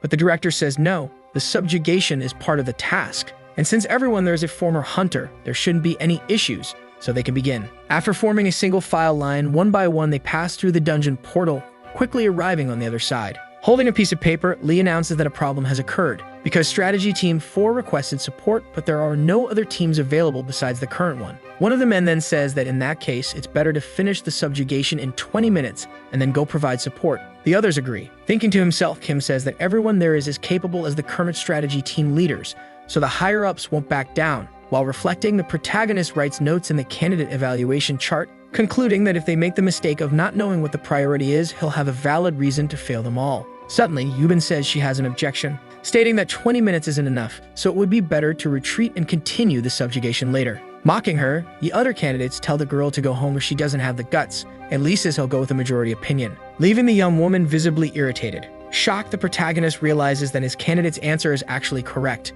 After all, the task isn't about becoming a hunter, but about joining the cleaning team, which means they would need to complete both the subjugation and the cleanup in just 20 minutes, a very short time to do both. Intrigued, Kim wonders how Yubin figured that out so quickly and what exactly happened last week. Next, we see what appears to be the hand of a creature, which starts roaring furiously at the group. All the candidates begin activating their magic and summoning their weapons. Talwan is the first to attack using his skill called Haywire, which causes his entire body to be engulfed in red light. Suddenly, a dark slime flies through the air. It's the monster Strawberry Juice, now under attack by the blonde man using his skill Auburn's Teeth. The chosen strategies seem to be working, given the wounds on the creature's body. The next to attack is Yubin with her powerful sword. Jumping into the air, the young woman lands a punch on the monster's head, knocking it to the ground. Impressed, the evaluators comment that this is exactly what's expected from former hunters, but that the girl's skill looked much weaker compared to the others. Kim cuts in and issues a warning to the cleaning team, announcing that a problem has arisen. Everyone turns around to listen to the boy, and Talman takes the chance to give a sly smile, remembering a conversation he had the other day with the general director, who told him that the practical task guidelines were created by Kim. The man said no one warned him he'd have to do actual cleaning, but his recruiter replied that for now he's just a mere candidate and will have to do whatever it takes to pass. However, the documents he received would help him a lot, as they contain the cleaning task written by the protagonist, which would begin as soon as the first boss was defeated. The man also said none of it could leak, because he really wanted former Vice Guild leader to lead the new team. Smiling, Talwan said this was like a piece of cake waiting to be devoured, and that passing the task would be a breeze for him. We return to the present moment, where the protagonist explains that the dungeon must be cleaned by the team currently available, but it's almost time to go support the strategy team as promised. Moreover, all the other teammates died during the subjugation, leaving only them to handle the cleanup. Gritting his teeth, Taewon realizes this is nothing like what was written in the document. With his hands in his pockets, Kim says that each of them must provide a solution to the problem, one that is quick and can be completed within 20 minutes. With a dark look, our boy wonders if the man really thought he'd just leave the task the way it was written on paper. Sometime later, we see the protagonist counting down, and the countdown is almost over, which means Woo-hyuk's time is up. Stressed, the man throws the rag he was using to clean onto the ground. The HR team leader shows up and announces that he's been eliminated, while our boy concludes that he clearly knows nothing about cleaning. Now it's Taewon's turn, and he's not happy at all. Furious, he wonders if an A-rank former Vice Guild leader really has to kneel down and clean that mess, and how he's supposed to do that in just 20 minutes. Turning to Kim, the man shouts that the boy created that task on purpose because it's completely impossible. And looking at the general director, he says that wasn't what they agreed on, leaving the man and Lee visibly embarrassed. The former Vice Guild leader then says there's no way he's doing that. Beside him, Yubin replies that no one forced him to participate. Irritated, Taewon asks what the girl means by that, but Kim steps in and questions whether he's really refusing to do the task, because in that case, it's Yubin's turn. Receiving no response from the ex-hunter, the protagonist says he'll take her silence as a no. But the girl charges toward the creature, asking the boy to make sure he times it properly. As she approaches, she throws what seem to be bags of cleaning products and begins slashing them open with her large sword, using quick and efficient movements. She then demonstrates that, besides applying chemicals, she's also dismantling the monster at the same time, while blocking all the gas and strawberry juice leaking from the carcass. Kim finally realizes that the girl had help from her own team. Yubin throws ropes with hooks on the ends, which quickly latch onto the dismantled parts of the monster. Then she starts pulling with great strength, making all the attacked pieces come flying toward her. Mouth agape, the protagonist thinks that at this pace, she'll finish the task on time, which means his plan to fail everyone is going to fall apart, as he'll have no valid reason to deduct points from her. Suddenly, Taewon says there's something wrong and asks if Kim shared the task details with Yubin. Realizing this is a great opportunity, the protagonist says he might have done that. The man then claims it's unfair. After finishing the job, Yubin stares directly at both of them and asks what the former Vice Guild leader is saying about her, instead of being ashamed to admit that he only accused her because he failed to prepare in a week. Provoking him, the ex-hunter tells him to be honest, that he's only here because of his connections with the general manager, and that she was honestly looking forward to seeing how competent he'd be as a candidate, given his confidence. But all of her expectations were for nothing, since he never actually became a true leader of the guild he was in. Furious, Taewon activates his ability, claiming the girl will regret insulting him like that. Laughing, Yubin asks if he knows why she was fired from the American branch, then states that it was because she can't resist crushing people like him who only talk and do nothing. It's clear a major battle is about to break out. Nervous, the ex-vice leader realizes the girl is stronger than he thought, but still charges forward, deciding to fight anyway. Yubin activates her ability to protect herself from her opponent's incoming attack, but Kim grabs the girl's arm and steps on Taewon, asking what the two of them think they're doing, since that's not appropriate behavior in front of the evaluators. Surprised and angry, the man orders the protagonist to get his foot off him, but Kim replies that he's nothing more than an A rank, and that since he made the first move, this counts as self-defense. Looking at Yubin, our boy asks her to put her weapon away too, but the girl doesn't seem very willing to comply. Still holding the hunter's arm, the protagonist notices she's resisting the request, but lets her go anyway, thinking to himself that berserkers really do have difficult temperaments.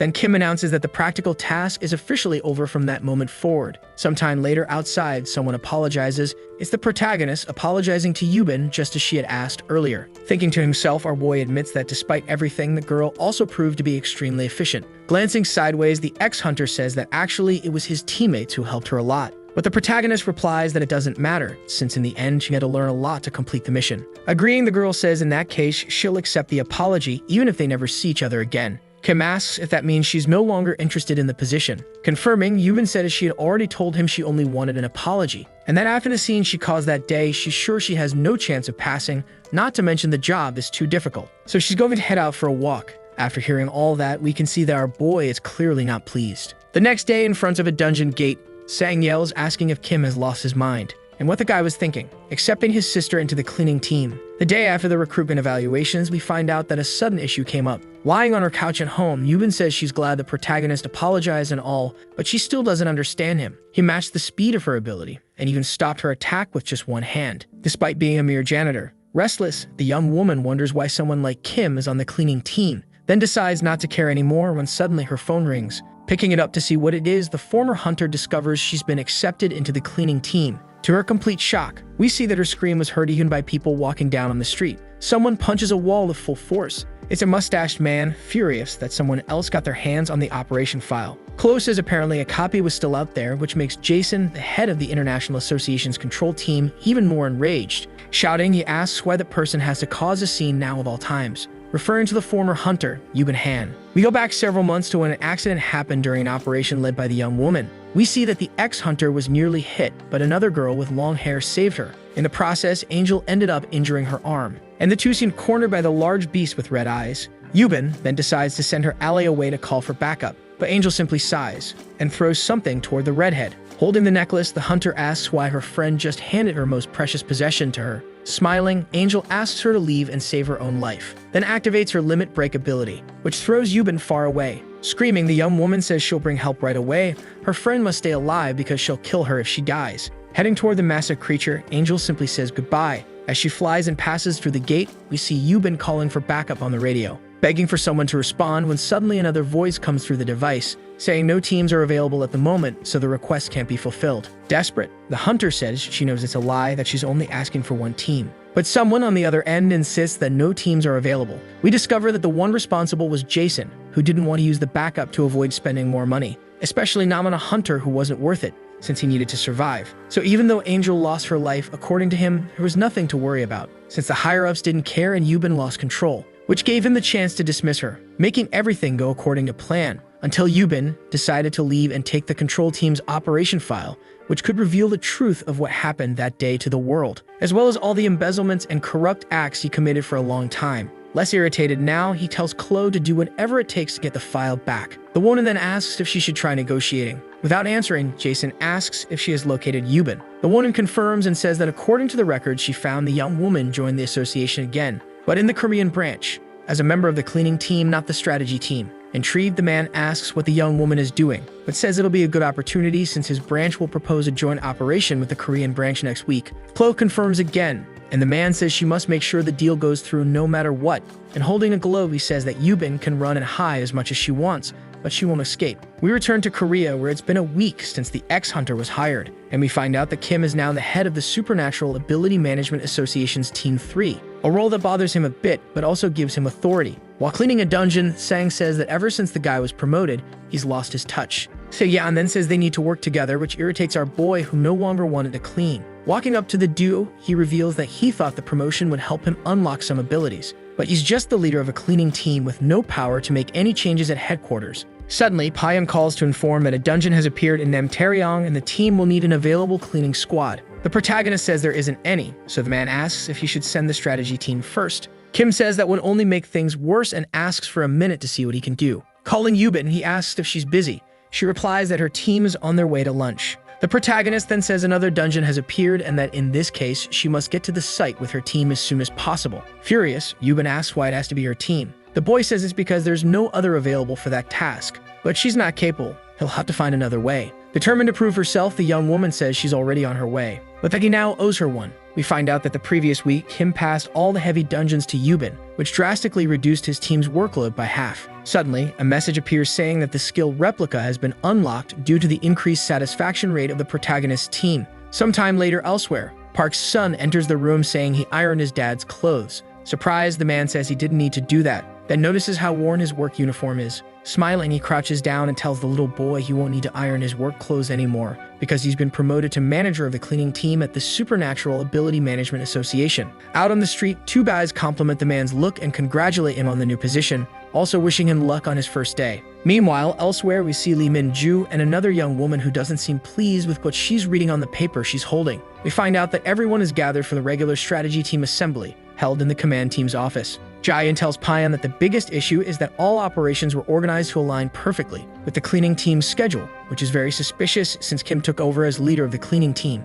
Sweating, the man says subjugations are still the priority, but it's necessary to avoid overloading, considering the cleaner's schedule. Disagreeing, the pink-haired young man claims that if their job is to clean, the team should learn to handle heavy hours, and that all of this is only happening because Kim has too many connections. Slamming the table, Hunter claims that this could have been avoided if an incompetent man hadn't been appointed. Suddenly, Min-ju shouts that she understands their point, but that everyone there is being extremely petty. Another man says that just because the young woman is at the meeting doesn't mean she has any authority, placing several reports on the table, and Hunter states that the subjugation rate increased by 30% compared to the previous month. Not letting Lee speak, a young woman asks in how many of the 100 completed dungeons there was a problem, that immediately answers that not a single incident occurred. So it's laughable to hear them arguing over such a competent team leader, and that if the association isn't made up only of strategy teams, then working together shouldn't be a problem. Furious, two hunters argue that this is still unfair and that the young woman will realize it when she's left alone, since if she wants to maintain the current situation, she must handle everything perfectly on her own. The others agree and start saying that their teams won't take part in any operations next week, and that will be a great chance for the young woman to show her performance during the loop dungeon. Following the hunters, other leaders announce that teams 5 and 8 are also out, ending the assembly right there and leaving Min-ju and Payan in a tight spot. Suddenly, Dongwoo shows up at the door and apologizes for the interruption, but says he received a call from the US branch who asked to speak with Payan. With wide eyes, the man shows he wasn't expecting that. Picking up the phone, he says the manager is out for now and that he's standing in, but he knows where to find the person responsible for making decisions. The call makes the other hunters uneasy. The man then says he received an invitation from the American branch to take part in a joint operation, but since everyone there already stated they won't be working next week, he'll pass the task to Team 2. Mocking, Payan asks why the hunters suddenly looked so interested when they heard the US branch would be involved. Lee then says he doesn't mind the operation being assigned to Team 2, but since loop dungeons are complicated, it would be better to appoint a supervisor to plan the operation. Min-ju quickly realizes what the man is suggesting. Payan then says he agrees, and in that case, he will appoint Kim as the supervisor, stating right after that he will now end the assembly since there's nothing left to discuss. Meanwhile, elsewhere we see the protagonist asking what happened with Yubin, and how a former international hunter can make cleaning a mere blue-level dungeon so difficult, instead of using her unique ability. Since then, there'd be no way the monster's carcass would be left so intact. The young woman then says that if she did that, the cleanup would be harder. Kim replies that this only applies in training because in real life, subjugation always comes first. So one should never choose an inefficient way to subdue just to make cleaning easier. In her thoughts, Yubin realizes she was completely wrong in thinking the guy favored the cleaning team. Instead of telling the girl to go eat, the protagonist asks her to clean another dungeon before taking a break, which leaves her absolutely furious. Suddenly, Kim's phone rings. On the other end, someone introduces themselves as a member of the American branch of the International Association. Turning away, our boy apologizes for not being able to assist Yubin's team since he's received an important call and will have to leave quickly. Somewhere else, he wonders what the American branch could want with him. Jason then says they were informed about the loop dungeon that will open in Seoul next week, and since that type of operation doesn't happen often on American soil, he'd like to propose a joint mission. We find out that a loop dungeon is special because it rewinds time to just before the subjugation. If the dungeon boss isn't killed properly, there's no limit to the number of loops, which means the subjugation can repeat over and over until the right conditions are met. So the fact that the American branch is proposing this makes things much more exciting. Suddenly, Kim remembers something unpleasant, revealing that in his past life he received that same call. And during the subjugation, the Americans stole the time stone and simply ran away, causing a huge uproar of the Seoul branch, which had taken full responsibility for the operation but ended up with only a small share of the profits. Because of that, the protagonist decides to thank them for the offer but proceed with the operation on his own. Surprised, Jason says he understands the young man might be a bit taken aback by the sudden request, but forgot to mention that his branch will provide financial support for the mission. Smiling, our boy wonders how the man dares to try bribing him like that, only to change his mind quickly when the man offers $1 million. Trembling, he thinks that's actually a pretty decent amount. Before deciding whether to accept, he reads what Min-ju sent about the assembly. Upon discovering that he'll be the mission supervisor and that only Team 2 will be participating, Kim concludes that his only way out is to accept the joint operation with the Americans. Looking at Yubin's daughter, Jason says it would be best to carry out the mission with a cleaning team. Falling for it like a fool, the protagonist says the man doesn't need to worry, he has just the right team for the job. Smiling deviously, the man thanks him and says in that case, they'll be seeing each other soon. In his thoughts, the protagonist says he'll have to postpone cleaning duties next week to join the mission with Team 6, then remembers that Yubin used to work in the American branch, which means putting the young woman on the mission might not be a best idea. A week passes and the day of the joint operation with the American headquarters arrives. We see the Seoul team wearing their black raincoats, talking to the American branch team who also chose to wear raincoats. In the background is the massive portal to the loop dungeon. With no rain protection at all, the cleaning team wonders what the two squads have so much to discuss. Kim then says that even experienced hunters struggle with loop dungeons, which explains the tension, especially since there's no guarantee they'll get out of there anytime soon. Hearing this sends Seon into panic, coming closer saying ask the guy not to scare the girl like that, especially with the American branch present. In his thoughts, the protagonist says they're exactly the problem, because there's no telling what they're plotting. He then remembers that the place is so dangerous it once drove a hunter insane after repeating the loop 1,400 times, even though that happened before he knew exactly how to subjugate that dungeon. However, with the Americans present, Kim concludes he won't be able to help much, so he'll leave everything in Minju's hands, while secretly taking the time stone. Suddenly, someone approaches our protagonist. It's Yubin, who's furious for only now finding out that the operation would be a joint one, saying jokes that the two are moving fast, while Si-yeon says they should save the flirting for later. Looking at the former hunter, Kim says he understands her frustration, but now they'll have to see it through to the end, especially since the American branch won't cause problems in an operation like this. Crossing her arms, Yubin says the guy has no idea what they're capable of. Thinking to himself, the protagonist says she's aggressive, but she's probably right. The Americans are definitely up to something. And if anything goes wrong, the leaders of the other teams will surely blame the cleaning crew. So he'll have to be very careful not to let all his efforts go to waste. Jason approaches Kim and says it's a pleasure to meet him,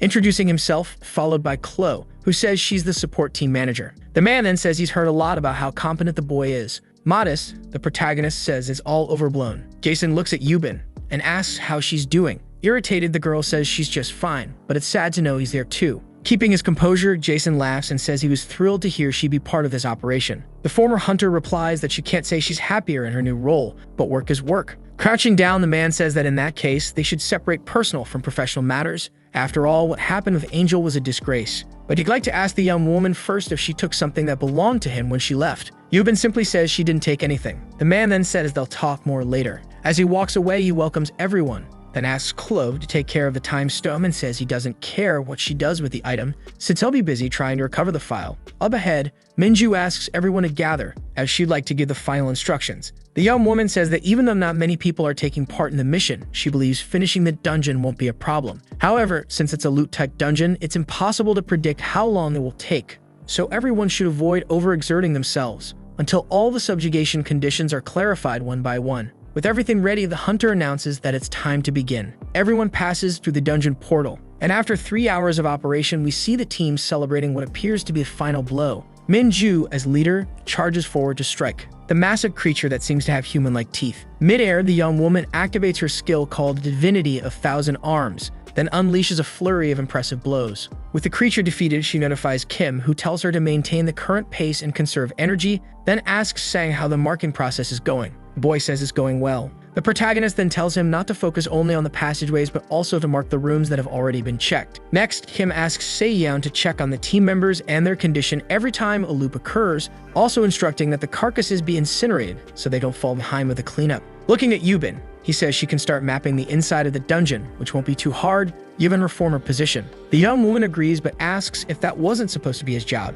Kim says there's no such thing here, while thinking that's exactly why he doesn't like having smart kids around. We learn that so far, Minju's team is advancing with the subjugation while the American branch supports them from the rear, and that everything is going according to plan, except for Jason's presence, who seems to turn awkwardly to look at the cleaning team, as if waiting for the right moment to act. Thinking, Kim decides that whatever it is, it's none of his business because there's no way that man will get his hands on the time stone. Sometime later, our protagonist asks if Minju has already checked every room except the one they're currently in. The young woman confirms, and he then says that must be the boss room. Turning around, the hunter announces to everyone that it's time to go in. A bright light bursts from the doorway. Inside, Minju says the team has entered, but they don't see the boss. Receiving no response, she concludes the signal must be weak in that area, then asks everyone to stay alert. Suddenly, a large spear flies toward the group. Shouting, the hunter warns everyone to be careful. Debris flies everywhere as the hunters try to dodge the attack. Looking up, a young man realizes the situation is much more complicated than they thought. The monster strikes him with full force using its massive weapon,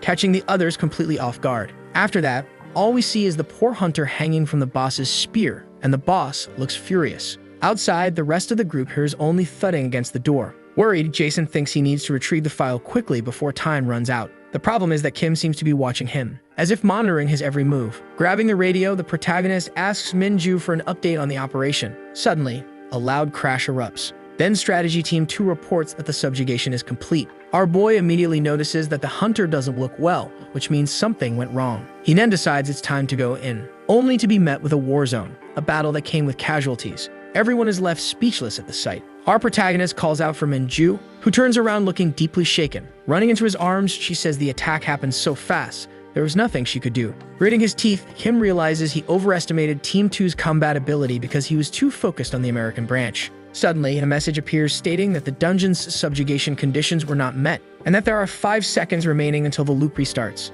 Everyone stares at the message in disbelief, because now they'll have to fight all over again, except for Kim, who shows little reaction. A strong blue light appears. Shortly after, we find out that Shanwell and Kwangli didn't make it. In a moment of silence, everyone gathers around the bodies, except for Minju, who says she's deeply sorry. Thinking to himself, the protagonist says not even the American branch foresaw this, given the emergency meeting they're holding at that very moment. We find out that all non-essential personnel were sent away, the only issue being Team 2, who are now in no condition, physically or mentally, to fight again. And that Minju is the worst off, deeply affected by the death of her comrades. Kneeling down, Kim decides he can't let the young woman deal with this alone. The hunter asks him to teach her something, and he asks what she wants to know. With a dark look, the young woman says she wants him to teach her the best way to make the monster suffer, because now she intends to repeat the loop over and over again, just to get revenge. Flicking her on the forehead, Kim tells her to stop looking at him like that, then states that what she needs isn't revenge, a solution to conquer the dungeon. So she must pull herself together and stay calm,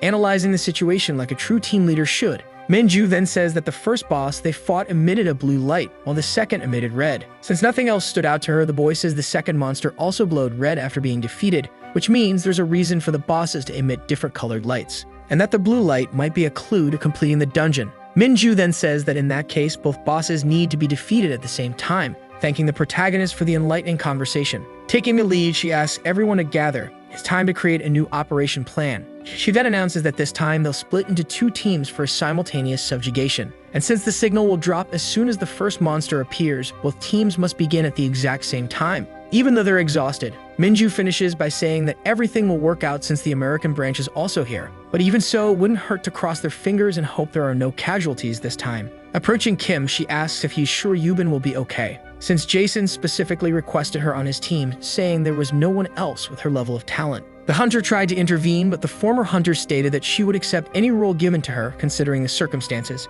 In response, our boy says the hunter should worry more about herself, since Yubin is very strong, so it would be better to focus on not letting her guard down. Thinking to himself, the protagonist reveals that he only accepted the situation because he wanted to uncover Jason's true intentions. We return to the boss, who emits a red light, furiously attacking the hunter Minju, while Kim tells the others to get ready to provide support. The other hunters immediately activate their abilities, launching multiple attacks at the creature, which seems determined to leave no one alive. Without any fear, Minju charges in with full force, but quickly realizes something went wrong, just as the protagonist senses there isn't enough firepower there. Suddenly, the hunter is thrown far away, panicking her teammates. Even though she was nearly hit, the young woman didn't receive a fatal blow. However, to her misfortune, the monster seems fixated solely on her, who keeps falling as flames appear around her. Launched by Kim, who not only prevented his friend from falling but also blocked the creature's hand. Minju is in disbelief at what she's seeing, while our boy orders her to grab her sword, saying she needs to do this with her own hands, since the rest of the team is in danger if the fight doesn't end soon. The young woman then says she can't move her arm. Staring at her firmly, the boy asks if she's developing grip strength in her left hand, then states that all the training was for the moment when she needed to protect her teammates. Thinking to himself, the protagonist says this would have been impossible for the Minju from before his regression. But the young woman is no longer the same. Now that she's awakened her blade dancer ability,